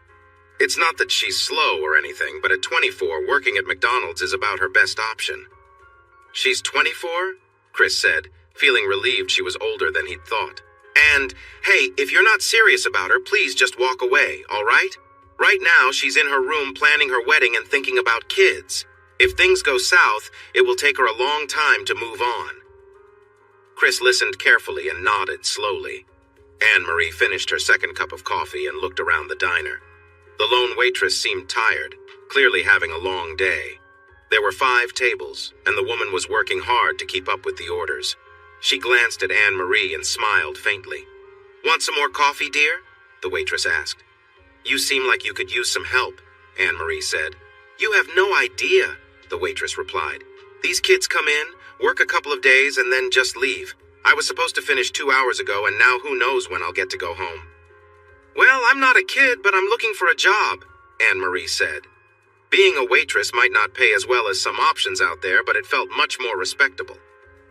Zach finished filling up the gas tank and put the cap back on. Zach got into his car, surprised when a big man in a mask climbed into the passenger seat. Hey, what did I tell you about that music you play? The man demanded. Just drive. Where to? Zach stammered. I don't care, the man said and turned off the music. Take me to the Zip. You know where that is? Yes, Zach replied nervously. Don't tell me someone like you is scared of the Zip. The man laughed. Take me to Girard Park, then. This is good, the man said as Zach parked. Get out, we need to talk. Zach thought about running, but knew the man was too fast. You run, and you'll just be more tired, the man warned as he stepped out of the car. I'm not running, Zach said, trying to seem brave. Now what's this I hear about you saying my girl isn't good? The man asked as he approached Zach. I didn't say that, I don't even know who your girl is, Zach replied, noticing the large cutters the man held. What? The man asked, stopping right in front of Zach. You don't know who Nicole is? Well, I know her, but... Zach stuttered. And she said she told you something important, and now you're saying the baby isn't yours? The man continued. How am I supposed to know if she's being honest? Zach shouted. That's not cool, the man chuckled. You shouldn't be saying things like that about her. He grabbed Zach's pants, pulling them down a bit. But we both know a DNA test can show if you're the father, the man said, moving Zach's hands away from his pants. I'll take a sample, and if it turns out you're not, then you have nothing to worry about, right? I am the father, okay? Zach yelled as the man held the cutters close. Now what will you do about that? The man laughed. I don't know, Zach admitted. I mean, you were confident when you were with her. So, what will you do about a baby? The man pressed. I could help with child support or something, Zach suggested. You could? That's your plan? The man shouted, getting closer. You need to be serious about this. You'll pay, you understand? Okay, Zach shouted. So how do you plan to pay? The man asked. Well, I'm in this band and... Zach started. The man burst into laughter, a cold, mocking sound. In a band, huh? What's it called? The We Don't Know What We're Doing band? The We Need Real Jobs band? The big man jeered. No, Zach protested. Be quiet, the man yelled, slapping Zach hard enough to make his nose bleed. You're nothing, got it? Zach fell to the ground, his jeans hanging loosely. Get up and pull your pants up, the man spat. Why do you wear your pants like that? It looks silly and messy. Do you know where that style came from? Zach stood up, fighting back tears. It started in prison. Those guys wear their pants loose so you can tell they're not pretending to be tough. Are you like that, Zach? Are you pretending? The man said, his voice filled with disdain. No, Zach said, voice trembling. Then pull your pants up before I make you regret it, the man warned. Yes, sir, Zach mumbled. Good, I like that. Now listen closely. You're going to go to Petey and ask Nicole's dad for a job, the man instructed, pushing Zach in the chest with his finger. When you get your paycheck, you'll send Nicole some money. What seems fair to you? I don't know, maybe $50, Zach suggested. $50? The man shouted. It's a baby, not a pet. A baby costs way more than that. Let's say $200 a week, okay? $200! Zach cried. He suddenly came to his senses, remembering the man's fist aimed at him. The man was gone. He got up from the dirty parking lot and entered his car. He drove home quietly, feeling frustrated about Nicole Ann Dumas for being in his life. He stared at the thin kid who nervously asked for a job and shook his head. Zach Wright. That was Nicole's boyfriend, the one the sheriff's office had mentioned. Son, Chris finally said, stopping Zach's stammering. Do you even know what we do at Pilot? Not really. I mean, you guys are in the oil business, right? Zach replied. Correct. We're in the oil business. We explore for oil deposits and do mud logging, analyzing the material that comes up for clues about oil. It's tough and messy work, and looking at your application, you don't have any qualifications that show you're capable of it. I'm taking the time to train you, and I know you might think it's too hard and give up on me. But, Zach stammered. That man was not going to accept Zach's excuse of, I tried, but Nicole's dad wouldn't hire me. Zach could feel the pain from the punch he had received. So here's your chance, son. Show me I'm wrong. Prove to me that if I hire you, you'll stick around after your first paycheck, Chris said. Just then, his phone rang and he sighed. Good timing, son. You have a few minutes to think about what to say. He smiled. That's my girlfriend. She never listens when I say, honey, I'm busy. Please be quick. Zach felt his thoughts racing. Telling the man that he felt threatened didn't seem wise, and sharing that he needed money to pay child support to someone he no longer had a relationship with, especially when that someone was the man's daughter, didn't seem like a good idea either. No, Nikki, I'm in the middle of something, Chris said. Okay, see you at 7. Love you too. Bye. Sorry about that, Chris said with a smile. Now, what were you going to say? Finally, Chris shook his head. Son, I think you have dreams that are too low. You don't have the skills or the ambition to work here, Chris stated as he stood up. You might want to consider fast food instead. Forget you, Zach shot back. No, son. Life will give you the challenges you need to face, Chris responded lightly as he showed Zach out of his office. Was that Nicole's boyfriend? Sandra asked as she walked into Chris's office carrying a cup of coffee. Yes, Chris replied, still focused on his computer. Are you going to hire him? Sandra asked. Mind your own business, Sandra, Chris replied. But Chris, he's Nicole's boyfriend, the father of your grandchild, she said, concerned. And he's not someone I want on my team, Chris said, accepting the coffee. But, Sandra protested. Sandra, Nicole hasn't asked me to help him, nor has she come to me for help, Chris said firmly. And even if she does, I'm not sure I would. Does Nikki know how harsh you can be? Sandra asked sharply. Why don't you ask her yourself? Chris said casually, then returned to his emails. The work was tough. Being a waitress was no easy task. The hours seemed long, and by the end of her shift, she was exhausted. The pay was not great compared to the effort she put in, but the tips were nice. Many of the older customers appreciated her service and made sure to sit at her tables. Harriet smiled to herself as she watched Anne-Marie take care of the regular customers. You're popular because of your charm, Harriet said, noticing Anne-Marie making sure her uniform was neat and tidy. Well, if you have it, why not use it? Anne-Marie replied with a playful grin. Exactly, Harriet laughed. Mr. Trapani had called a few times, but he never left messages when Anne-Marie let it go to voicemail. She secretly wished he would, so she could go to Mrs. Trapani with proof, or even gently remind Mr. Trapani to be careful. Eventually, he stopped calling altogether. An elderly man shook his head playfully as Anne-Marie filled his coffee cup. What would it take for me to spend some time with you tonight? Not happening, Anne-Marie replied with a smile, pointing to his wedding ring. I don't get involved with married men. It doesn't mean anything to me, he insisted, trying to take off his ring. It means something to me, Anne-Marie said, her smile fading. I made that mistake once. It was a big regret. Nicole cheered for Sophia as she tried her best to stand up. Did you fall down? Nicole comforted her as Sophia did just that. That's okay. Let's try again, all right? It was tough to admit, but taking care of a baby was a lot of work and harder than she expected. Yet, it was filled with love, and she discovered how much she truly cared for Sophia. Sometimes it even frustrated her when her mom reminded her that Sophia was her sister, not her child. Nicole's own belly was starting to show, a small hint of what was coming. She shook her head, wondering how she ever thought she loved Zach right. She had seen him recently at Taco Bell, where he seemed to do the bare minimum at work. A customer in front of her even asked for someone else to prepare their meal instead of him. Hey, Wright, can you speed it up a little? The manager called to him. Nicole almost giggled when she noticed he was missing a tooth, which made him look unkempt. Yeah, let's hope he washes his hands before cooking, Nicole joked with the manager, who smiled back at her. Yes, ma'am. What would you like to order? He asked. The manager, while collecting trays from the dining area, checked in on her. All good, she replied with a smile. Glad to hear. Hope to see you again, he said, clearly meaning it. As for Zach, she found out he was giving her $75 a week. At first, she thought about spending it on new clothes, but then she decided to be sensible. Nicole and her mom went to the bank to open a checking account. They used some money from her birthday and some extra cash that her mom added from her tips. Nicole made sure to keep track of every check Zach sent her and all the bills she had to pay. When they were at the bank, the manager smiled at them.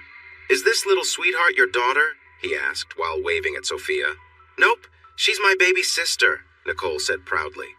Zach felt annoyed watching Nicole smile and joke with the manager. It bothered him that she was so friendly with someone he didn't like. Hey, we have customers waiting, Fred, another worker, called out, making Zach frown as Nicole laughed. I'm Nicole Dumas. Nicole introduced herself as Fred handed her a tray. Really? He replied with a grin. I'm Fred Dumas. No way, Nicole laughed. Who's your dad? They talked for a moment and discovered they might be very distant relatives. Just then, a group of teenagers came in, and Fred got busy helping them. Bye, Sophia, Fred called as they left, and Nicole smiled. Say bye, Mr. Fred, Nicole encouraged, but Sophia just looked around without responding. Nicole helped make a cake, adding icing between the layers. She loved lots of icing. He mixed in some sugar and applied the frosting to the outside of the cake. Nicole had a big appetite, although she often said she wanted to lose weight. She didn't really exercise and always wanted dessert with her meals. She believed that no meal was complete without something sweet, so he made sure to prepare a treat for her. She brought joy and laughter into his life. Although he had heard Harold say that his daughter lived in a fantasy world, he didn't think Harold meant harm. Nicole made him happy. He supported her dreams as much as he could, even buying her a special ring. He placed the cake in the freezer and turned over the chicken cooking in the pan. Just then, there was a cheerful knock on the door. It's open, he called out while adding onions and peppers to the mix. Hey, she said, bouncing into the room. Hey, he replied, noticing a curvy woman with dark hair entering the apartment, glancing around shyly. Oh, hi, Chris. This is Michelle, but everyone calls her Mickey. Do you see? Nikki and Mickey? Nikki was my manager at the drive-thru. One day, she said she was tired of eating McDonald's. I replied, my fiancé is the best cook ever. She laughed and said, no, he's not. So I brought her to our place because I knew he was a great cook. I asked him if he had gotten the wine I mentioned before because it goes perfectly with chicken. The food smelled wonderful. Then Nikki said, say hi to Chris for me. I need to use the restroom. And she rushed off, leaving Chris and Mickey standing there. Hi, can you close the door, please? Chris said as he quickly added fajita sauce to the pan. I hope it's okay, Mickey stammered. She insisted I come. Mickey was attractive, even with her hair in her face. She was not as heavy as Nikki, but she had a few extra pounds. She brushed her hair back and smiled shyly at Chris. When Nikki returned, she gave Chris a warm kiss. Are you two getting along? She asked, then looked in the fridge. Mickey, would you like something to drink? She offered. Chris has beer, and oh, you got that wine. Also, there's gin and tequila in the freezer. We're having a fun night. I like tequila, Mickey said softly. Margaritas are already mixed in the pitcher, Nikki, Chris called out as he took the tortillas out of the oven. Great! Nikki cheered as she poured drinks for herself and Mickey. Wow, Nikki, are you trying to get me drunk? Mickey asked, taking a big sip. Chris smiled as he set 2 plates on the small coffee table in front of the love seat since he only had 2 chairs. Just because it's in your glass doesn't mean you have to finish it all, he joked, giving Nikki a playful pat. Dinner's ready. He made himself a plate and sat in his comfy brown leather recliner. Is this real leather? Mickey asked as she settled on the love seat. Yep, Chris replied. I just love how leather feels, Mickey said. This is really good. Feel free to enjoy the couch, Chris teased. Chris, Nikki exclaimed, playfully hitting him on the arm. You're awful. You just want to see her in a swimsuit? Oh, I didn't say that, Chris grinned. But you didn't say you wouldn't either. I'm not dumb, Nikki laughed. You're right, Mickey, this is delicious. Everything Chris makes is great. He really is a talented chef. They spent time looking through his CD collection, giggling at his older country music while Chris poured raspberry syrup over slices of chocolate cake. Finally, both Nikki and Mickey found a song they liked and added it to his music system. He tossed the empty bottle into the trash and set the 2 plates down on the coffee table. Ooh, dessert too? Mickey asked, as Garth Brooks played from the speakers. Uh-huh, he's the best, Nikki replied, leaning heavily against Chris. She hugged him tightly and kissed him softly. I love you, baby, she said. Love you too, he replied, smiling. So what now? Mickey asked, digging into the cake with her fork. What do you mean? Nikki wondered. I mean, what do you all do after dinner? Play cards or something? Mickey asked. No, we usually just hang out after we eat, Nikki said with a laugh. What do you want to do? Chris asked Mickey, sitting comfortably in a small chair.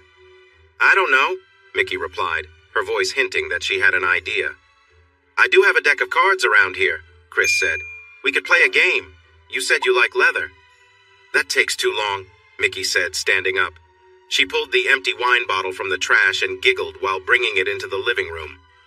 Let's play a game with a twist, she said, her cheeks pink. If the bottle points to you, you have to kiss that person and take off one piece of clothing, okay? Chris glanced at Nikki and shrugged. True to her nature, Nikki grabbed the bottle and spun it enthusiastically. The bottle spun and stopped at Nikki. What? Now I have to kiss myself? She laughed. No, just take something off, Mickey giggled. But you can spin again. Maybe don't spin it so hard, Chris suggested as Nikki removed a shoe. The two girls looked at each other. The bottle pointed to Mickey. Nikki leaned in and pressed her lips to Mickey's, surprised when Mickey's breath brushed against her. Nikki took off her other shoe, and Mickey kicked off one sneaker before spinning the bottle again. Both girls let out shrieks when the bottle pointed to Nikki. Give me a real kiss this time, Mickey said playfully. After they kissed for a moment, Mickey took off her other sneaker while Nikki removed a sock. Chris smiled, enjoying the game as he remained in jeans while both Nikki and Mickey were now in their underwear. He knew he would get to see more of Mickey soon, as it was her turn to spin.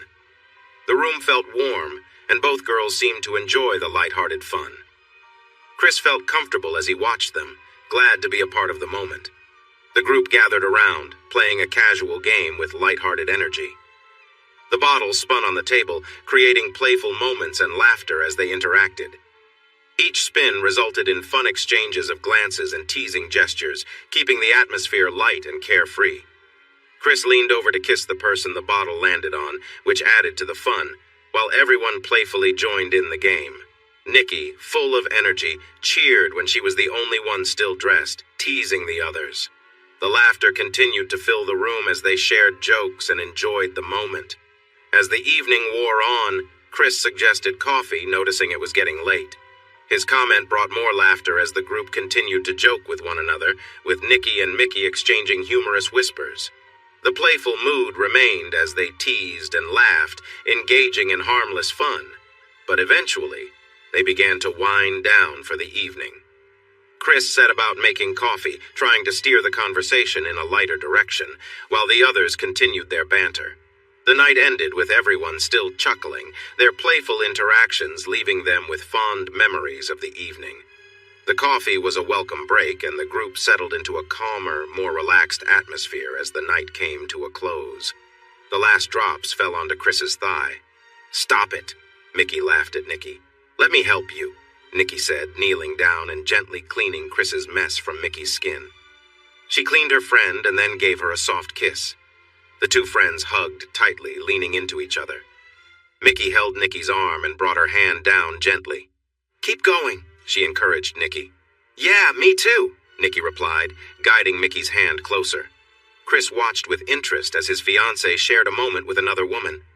I really like this, Mickey breathed and pulled Nikki closer to the couch. She lay back, drawing Nikki onto her. The two hugged and kissed as they relaxed on the small couch. Have you done this before? Mickey asked, catching her breath. Yes, Nikki giggled and shifted a bit, bringing her face closer to Mickey's. Oh, wow, Mickey exclaimed, as she felt something wonderful wash over her. That feels great, Nikki yelled as Mickey playfully engaged. Wait, we can't leave Chris all alone, Nikki said and got up. Come on, let's get ready. Nikki moved to the bed and waited for her friend. Me too, Mickey said, joining her. Chris smiled as he moved closer to Mickey. Nikki leaned forward to share a kiss with Chris, enjoying the moment with both of them. That's nice, she murmured as they shared a kiss. Hey, what are you doing here? Fred smiled as Nicole honked her horn at him. You said your car was in the shop, she replied. I didn't want you walking home in the dark. It's not safe. You didn't have to do this, he said, getting into the passenger seat. I didn't? Nicole asked. Then she paused. Oh, all right, get out. Come on, he laughed, taking off his cap. She smiled as she teased him about his hair. What? He questioned. Where am I going? Nicole asked. Oh, just go down Ambassador Caffrey and turn right. I have a place nearby, Fred said. Zach rolled his eyes as he got into his car and turned up some old metal music for his ride home. Fred felt pleased to be getting a ride with Nicole. Just wait until he learned that Nicole expected something in return every time she helped him out. Do you, want to come inside and see my place? Fred said, a bit nervous. You didn't come all this way at 11:30 at night just because you needed a ride. Nicole smiled and leaned closer to give him a light kiss. She playfully touched his mustache. You might want to think about shaving that off, she laughed. Hey, I like my mustache, he responded. Okay, you can keep it, she said as she stepped out of the car. But that means no more kisses for you. And who said I wanted to kiss you? Just teasing, he joked while leading her to the walkway. Good night, she said, and turned to leave. Hang on, he said, pulling her in for a warm hug. His place was typical for a bachelor, an old couch that had seen better days, supported by a few books, and a coffee table that looked worn down. In front of the couch was a large television that sat on a shelf made of cinder blocks and boards. The dining area was empty, except for a single bar stool at the kitchen island. Nicole looked around, mildly amused. If this was how he furnished his space, she couldn't imagine what his bedrooms looked like. Well, I haven't had much time to shop for furniture, Fred admitted, seeing his home through her eyes. Most stores are open on Sundays, Nicole replied. Honestly, I never thought I needed anything nice. I never thought someone as beautiful as you would be here, Fred said. Well, I'm here now, she stated firmly. So what's next? We're going to need a table and chairs. Where are Sophia and I supposed to sit? I'm off tomorrow. I'll get a table, Fred promised. Wow, I can be so demanding, Nicole said, dropping onto the couch. We aren't even dating yet, and I'm acting like it. You're not demanding, Fred said, sitting next to her. Yeah, I am, she said. You have a right to your own space and stuff. Well, I want to get a table and some chairs, too, Fred replied. And if you really like that mustache, then keep it, Nicole said. I'd rather kiss you, Fred admitted. Really? She smiled. Yeah, he responded as he made a move closer. There was a moment of tension, both feeling a rush of emotions. Listen, I need to be honest with you, she said, pausing as she prepared for an important revelation. Yeah?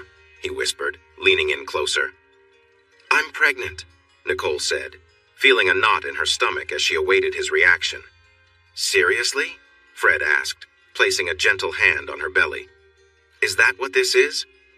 I wanted to suggest that you might want to drink less Pepsi and maybe try Diet Pepsi instead.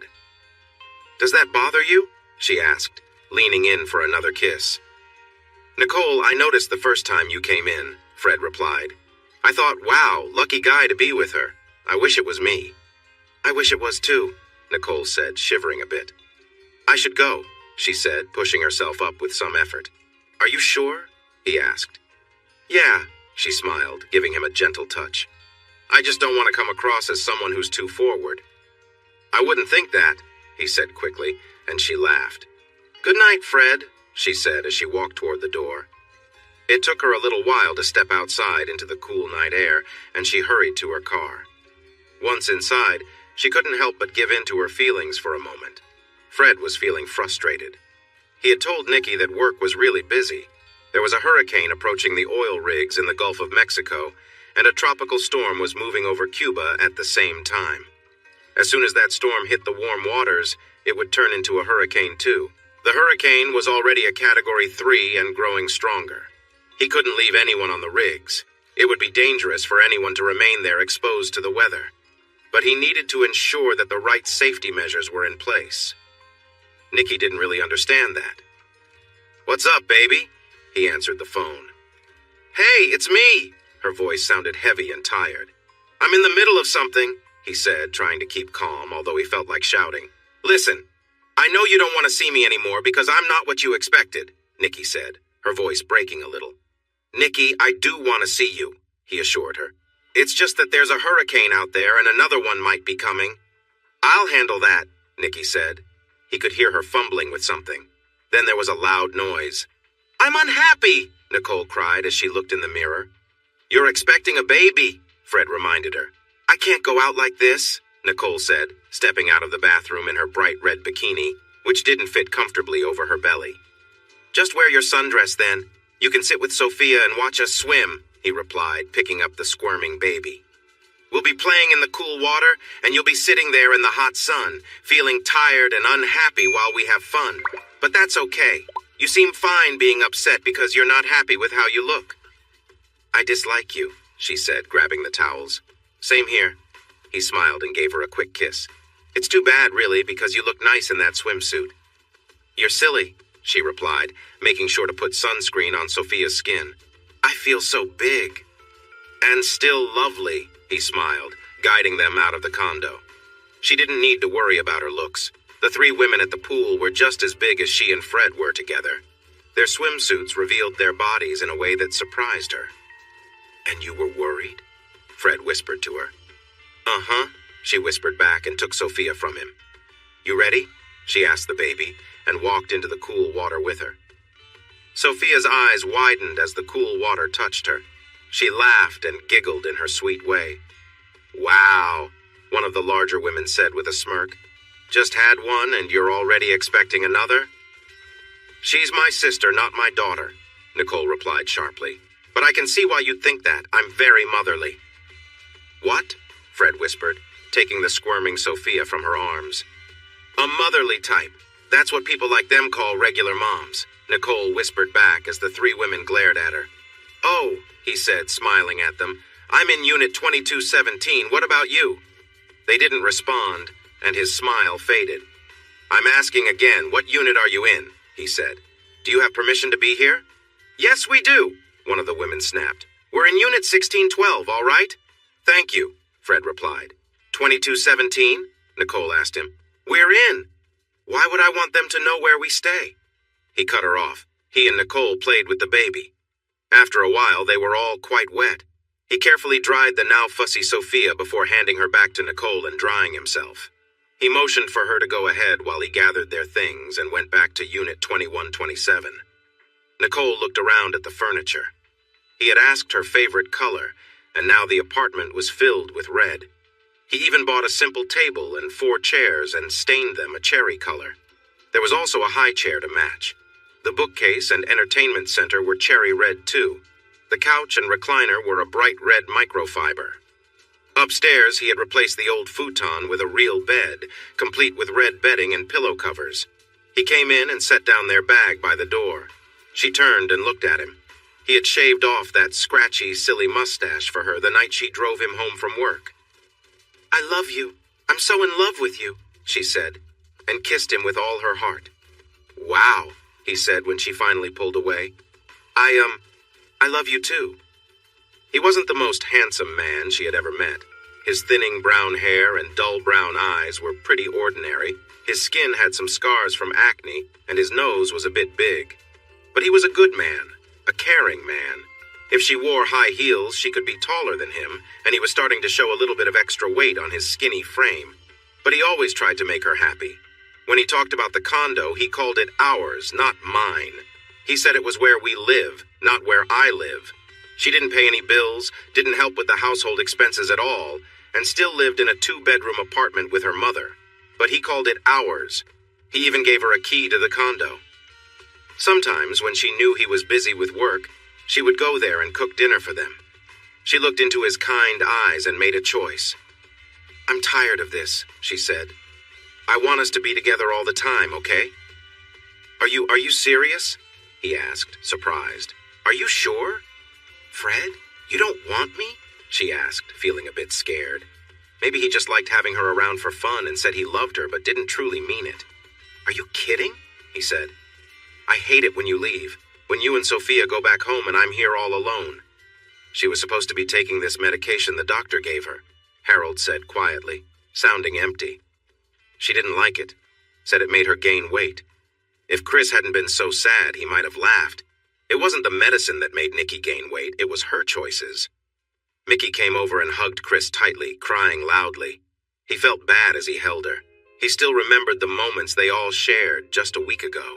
Nikki's words about not wanting to see her because she was different hurt his heart. She thought he was avoiding her because of what she and Mickey had done together, not because of the storms outside. His heart sank a bit more. Why did this happen? He thought as he looked at her father. She could have taken her medicine. Come on, he thought as Mickey leaned against him. He had been saying a prayer for his fiancée when Mickey approached him. After she walked away to chat with some of Nicky's friends, he tried to continue with his prayers. A minute later, he realized he couldn't focus. He sighed, put the prayer beads back into their pouch, and then into his coat pocket. "Hey, how are you?" Sweet William asked quietly as he sat down next to Chris. "This is all pointless," Chris said, speaking loudly. "I get that," Sweet William replied. "You know, we were supposed to get married in this church," Chris said with a hint of anger. "Really?" the large man replied, looking around. "It is a nice place for a wedding." "Too late for that now," Chris said. "I know you're hurting," Sweet William said, his voice low but strong. "But it's not you in that box. You're still alive." "I'm not so sure about that, Sweet William," Chris said. "I just don't know." Anne-Marie glared at Nicole. Sophia's ears were sunburned, and she had some new freckles from being outside so much. Anne-Marie wasn't really angry at Nicole. She was feeling envious. She worked hard every day for not much pay, and even then she often needed extra cash from her dad. Meanwhile, Nicole was raising her child and seemed to have fun while Anne-Marie had to work. "That's being an adult," Harriet said when Anne-Marie complained. "You work while others enjoy themselves. Remember how many years you just had fun while what was his name, Carl? Worked hard?" "Chris," Anne-Marie corrected her. "His name was Chris, and you're right." "Of course I am," Harriet said and rushed to help with another order. Now Nicole was excitedly talking about moving in with Fred. Anne-Marie thought Fred was okay, but knew that Nicole liked him for who he was, not for his looks. But this meant Anne-Marie would need to spend more money on a babysitter or daycare for Sophia. "But his condo is easy to get to. Just come down Arasti Landry, take a left on Ambassador Caffrey, and it's right there. You can drop Sophia off before work or I can pick her up." Nicole kept chatting as she packed a box on her bed. If they let her move into a one-bedroom apartment, that could save her some money on rent and utilities too. "Do you love him?" Anne-Marie asked suddenly. Yeah," Nicole said after thinking for a moment. "I mean, he doesn't make my heart race when I see him, but Mom, he makes me feel important. Everything he does it for me." "Let me tell you something," Anne-Marie said earnestly. "He does everything. Don't let that slip away, and don't ever give it up for someone who just makes you feel excited. Your dad, Chris, was the best thing ever, and look where that got me, chasing after Tom just because he stirred up my feelings." "Yeah," Nicole replied, rubbing her rounded belly. "You caught my moment of excitement, huh?" "Good, so you already know what I'm talking about," Anne-Marie said, giving Nicole an affectionate hug before leaving the girl's room. He looked around as he stood in line at the University of Louisiana at DeGard. There were only 3 people in line ahead of him to sign up for Mexican cooking, but the woman at the front was arguing loudly with the instructor, delaying everyone. Automobile maintenance, leather arts and crafts, organic gardening, learning guitar, and a few other booths were in the hallway, but there was no motorcycle maintenance booth, no April. "Hi," the woman said with a tired smile. He returned the smile and quickly signed up without asking questions. "We meet here, well, actually in the Science Building, Emily Hall," she said with a strong accent. "Classes are every Thursday night from 6:30 until 9. Is that okay?" "Sounds great." He smiled and wrote out a check for the tuition. "Who should I make this out to?" She told him the name, laughed at his face, then spelled it for him. "See you Thursday. Hope you're ready to eat." She smiled as he shrugged and walked out of the hall. "That is a nice bike," a man said as Chris swung his leg over it. "Thanks. It's a piece of American history, a 1949 Indian chief, all original parts." Chris smiled and started the engine. "I'd give anything to own one of those," the man said. "Nah, they don't cost that much," Chris replied with a grin. "I had to let go of my unfaithful wife and my difficult child." "Where do I sign up for that?" the man chuckled. "What are you so cheerful about?" Zach scoffed at Fred while the manager rushed around the store. "Because every day when I wake up and see my face in the mirror, it's not yours looking back," Fred replied, finishing up at the counter. Sure, you'd prefer my face over that ugly mug of yours, Zack jeered, ignoring the work that needed to be done. Right. Could you actually take some initiative and do something without me asking? Fred said while carrying sauce packets to the self-service area. Why would I do that? Zack replied. Because when performance reviews come around, I might remember it and consider giving you a raise, Fred said, smiling as an older couple entered the store. His smile grew as he watched the man and woman, both in their late 50s, looking at the menu. They were holding hands. The man whispered something to the woman, and she listened closely. He imagined himself and Nicole doing that in 30 years, holding hands. Then his smile wavered. The woman had no color in her eyes. She was blind. But his smile returned as they shared a quick kiss and approached the cash register. "Welcome to Taco Bell. May I take your order?" he asked happily. "Go ahead, dear. Tell him what you want," the man encouraged softly. "That's just strange," Zack murmured as he observed the couple.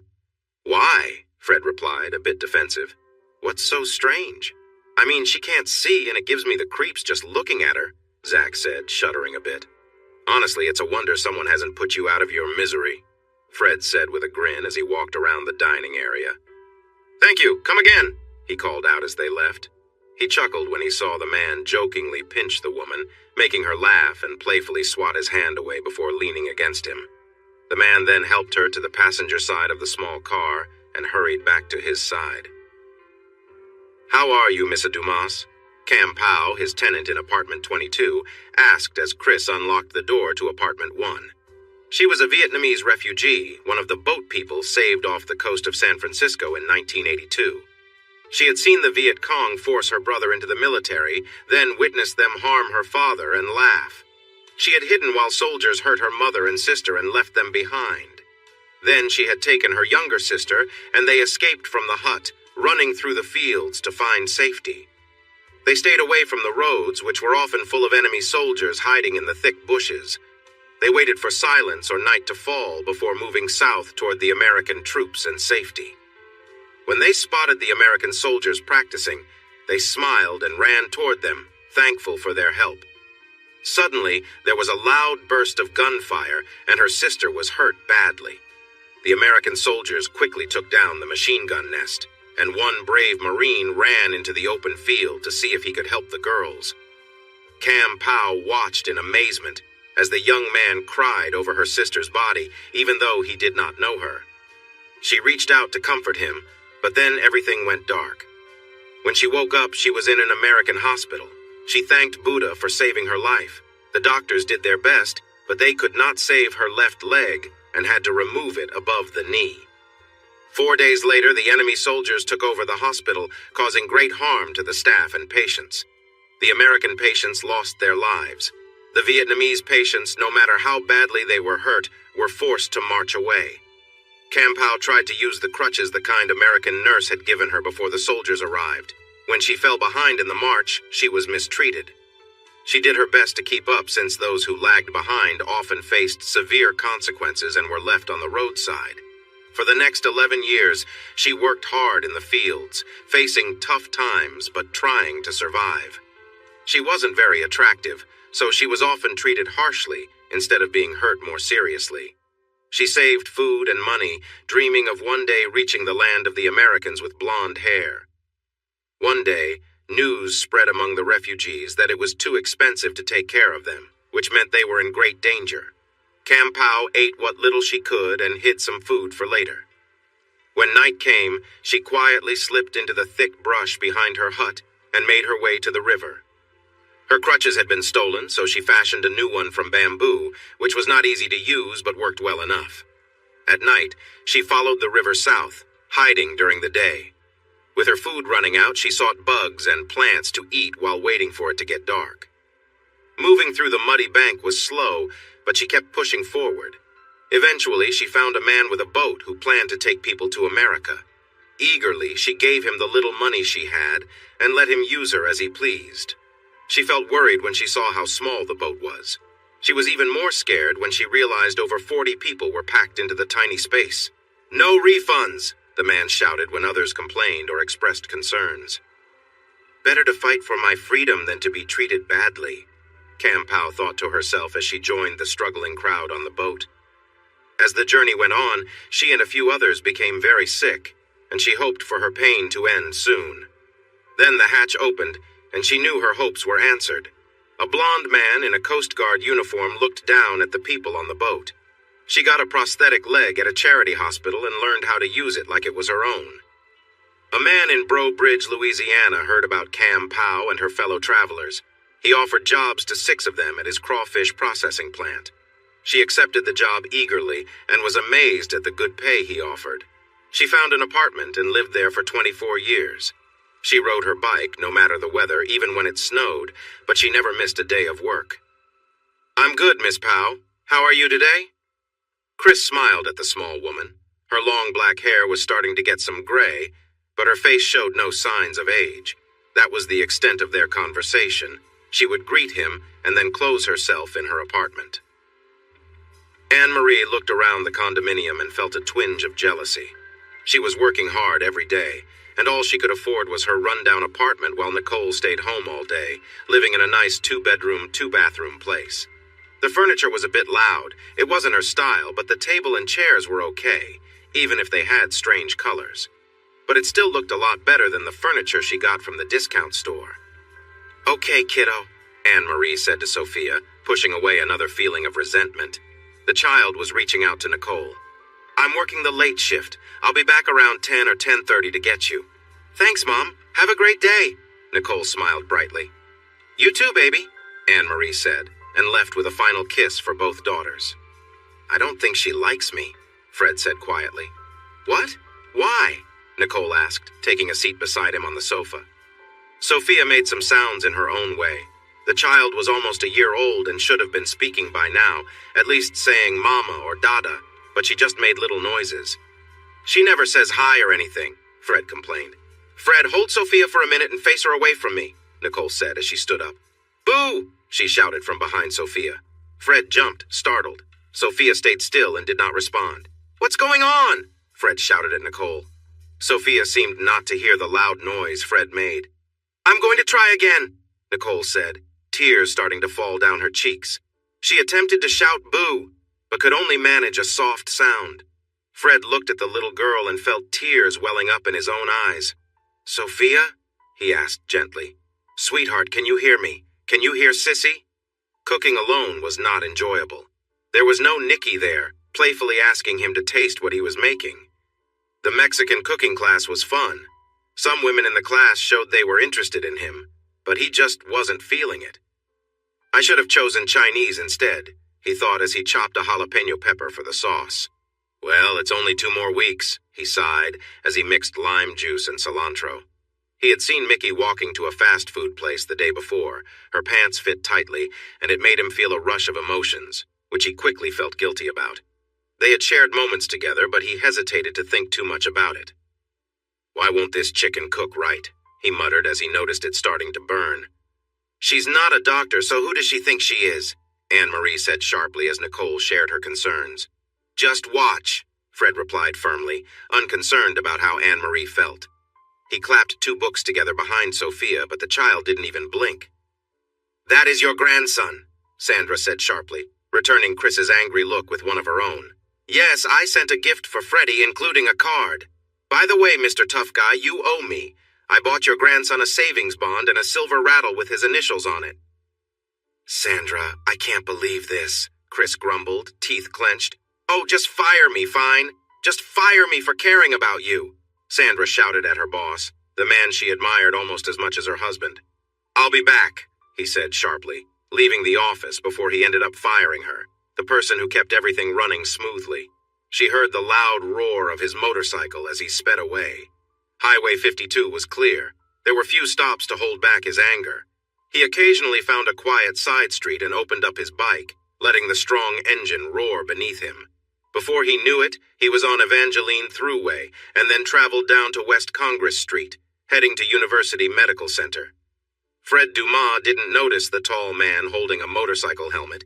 He was completely captivated by Frederick Freddie James Dumas, Jr.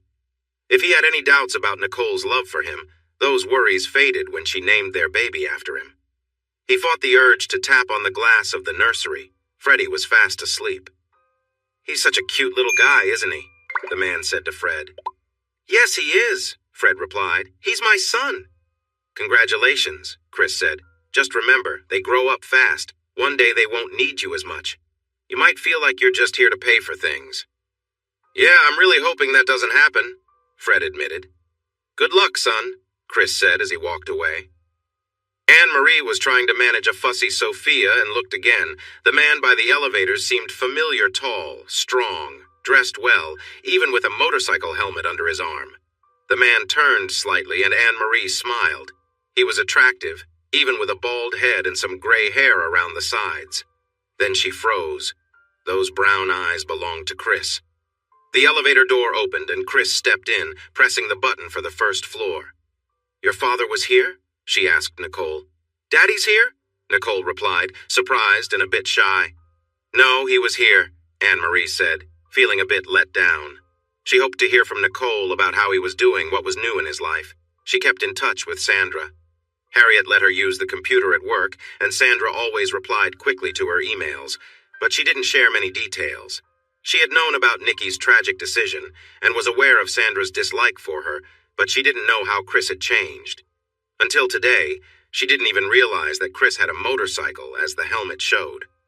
Honestly, she wanted to hear that Chris missed her and wanted her back in his life. She was hoping he had forgiven her for her past mistake. She clenched her teeth in frustration as Sophia reached out to Nicole, trying to get her to hold her. "Hey, there she is!" Hank called out from the doorway. "There's the girl who made me a great-grandfather!" Anne-Marie winced. Ever since her mother's passing, her father had been drinking a lot. As he walked into the room, Nicole caught a whiff of alcohol on him. "Hi, Grandpa," Nicole said, leaning in for a kiss. "So, you named him after me, right?" Hank asked, overlooking Anne-Marie, Sophia, and Fred. "No, Grandpa, I named him after his daddy," Nicole replied, moving his hand away from her. Since Grandma's passing, his touches, although not obvious, felt wrong. His hands often brushed against her in a way that made her uncomfortable, and with her belly getting bigger, she promised herself to keep Sophia away from him. Nicole didn't realize this wasn't her decision to make. Sophia wasn't her child. "Oh, why'd you have to do that?" Hank said with a teasing tone. "Because I love him," Nicole stated firmly. "And don't you love your grandpa?" Hank asked, placing his hand on Nicole's thigh. "Have you seen the baby yet?" Fred asked, trying to keep his anger under control. Hank's drunken behavior towards Nicole made Fred feel sick. His pretending that Fred, Anne-Marie, and Sophia weren't there bothered Fred, but the touching was even worse. "No, I haven't. Are they bringing him in here?" Hank asked. "No, not for another hour or two. They'll bring him when it's time for lunch," Fred said, pulling Hank's hand off Nicole's thigh. "Come on, Mr. Campion, I'll show you Freddie." "Hey, you're feeding him, right?" Hank asked. "Oh my gosh!" Nicole gasped as Fred led Hank out of the room. "I think I'm going to be sick," Anne-Marie said. "You? It's not you he's bothering," Nicole replied. Anne-Marie began to see Fred in a new light. Yes, he worked at a fast food restaurant, but he was dedicated to Nicole and her happiness. He wanted nothing more than to protect her. "So, when are you leaving here?" Anne-Marie asked. "I wanted to talk to you about that, Mom," Nicole said. "I spoke with Fred, and he thinks it's a good idea. Can you and Sophia stay with me for a couple of weeks until I get things figured out?" "What?" Anne-Marie asked. "But honey, it's just a 2-bedroom, right?" "The couch pulls out into a queen-sized bed," Fred said as he walked back into the room. "Mom, I need you. I'm really scared," Nicole admitted. "What if something happens to Freddie? I don't know what I'd do if that ever happened." "Are you sure?" Anne-Marie asked Fred. "Yes, ma'am," Fred replied. "I want you there, and Nicole needs you there." "Where's Grandpa?" Nicole asked. "I sent him to grab us some donuts from Macy's," Fred smiled. "My dad has a drink problem, too. He can't resist anything sugary." "My dad's not a—" Anne-Marie began to argue, but then she stopped. "Are you still upset with me?" Sandra asked. "Furious is more like it," he replied, reaching for his coffee cup. "Well, tough luck," Sandra said as she left the office. That night, as he got ready for the cooking class, he pulled on the bright green sweater she had chosen for him. He then put on the old jeans she had insisted he buy, along with the casual shoes she picked out. The sound of thunder reminded him that he was glad she had urged him to leave the company car parked at his apartment. She got involved in his life, made choices for him that he didn't want to make, but in the end, he was thankful for it. I should get her a card or something, he muttered to himself. At the drugstore, the selection of I'm sorry cards was very small, but he finally picked the least sentimental one. He also grabbed a big pack of gum since she was always chewing it, and he often told her to get rid of it. I'm afraid you're late, the instructor said when he arrived a few minutes late, soaked from the rain. No worries, I just have too many avocados at home, Chris joked. Perfect for tonight's dish, she laughed, and then she began explaining the soup and how to prepare it. Anne-Marie watched as Fred held Sophia on his lap, showing the baby the sign language from the book beside them.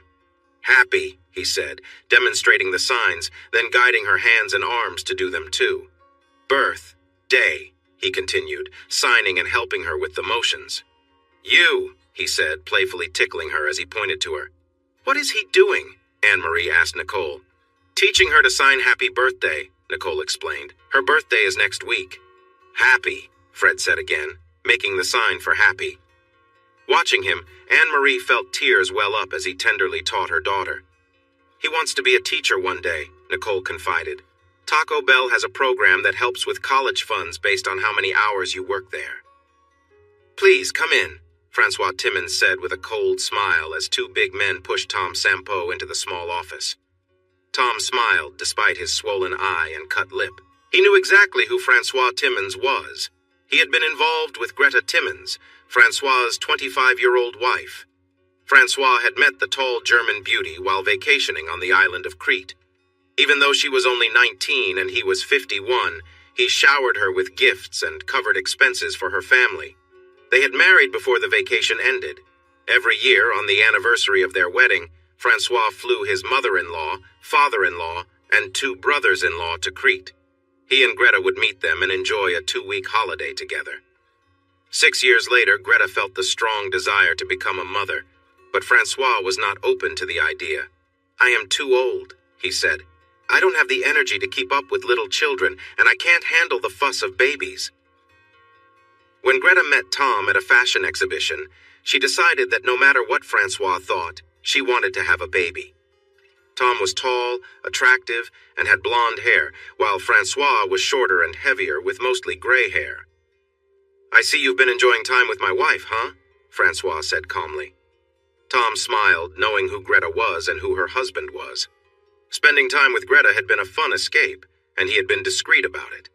He planned to show Francois proof of their meetings, hoping to ask for 2 million euros to leave Greta alone, preserving some of Francois's pride.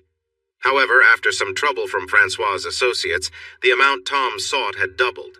If Francois refused to pay, Tom thought it would be easy to expose him online. It's unfortunate what happened to her, isn't it? Francois said, interrupting Tom's thoughts. What do you mean? Tom responded. Oh, you didn't hear? Francois said with a cold smile. It's quite sad. She was out one night and unfortunately got too close to a speeding car. No one knew who was driving as they sped away before anyone could help. Tom felt a chill. He realized he had made a mistake in his choice of partner. Naturally, you'll have a hard time as your car will have evidence of the incident, Francois continued, his smile widening. It wouldn't be surprising if you couldn't bear the weight of it all. You can't, Tom said, alarmed. Happy birthday to you, they sang cheerfully. Sophia giggled, joining in when she understood what they were doing. This led her gaze to the cake with one flickering candle, and she was captivated by the flame. So, what's the sign for make a wish? Anne-Marie asked Fred. I don't know. I didn't look it up, he replied. I'll make one for you, Nicole said, blowing out the candle for her sister. It was just the 5 of them, Sophia, Nicole, Anne-Marie, Fred, and Freddie. Since Sophia was always with Nicole, she didn't have friends to invite to her party. Anne-Marie worked so much that she didn't have anyone to invite either. Fred chose not to invite anyone from work, even though a couple of the women had children. For a moment, Anne-Marie thought about inviting Hank, but decided against it. Chris knew that if they invited him, there was a good chance he'd show up drunk and probably behave inappropriately around Nicole. He was always a little too forward, making her uncomfortable. Meanwhile, Sophia was having a great time tasting the birthday cake. Her eyes widened in delight as she tried the sweet icing, and she eagerly opened her mouth for more.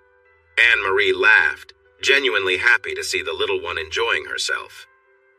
After the cake, Anne-Marie handed Sophia a bottle filled with fruit punch, something Sophia had never tasted before. It was a new experience for her, and she eagerly drank it all down, quickly signing more once she was done. Fred laughed.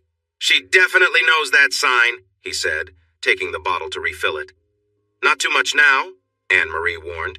"We want her to sleep later." Afterwards, Anne-Marie and Nicole got down on the floor to help Sophia open her presents. Anne-Marie smiled to herself, knowing Chris hadn't actually bought some of the gifts, like the tricycle and wooden train set. Those were clearly from Sandra, but it didn't matter. Sophia loved them. Fred admired the train set. "Wow, this is really nice," he said, as they all gathered around to watch Sophia play. Maria Espinosa was an excellent cook and teacher, but as a romantic partner, she didn't quite meet Chris's expectations. He found himself comparing her to Nikki, who was much younger.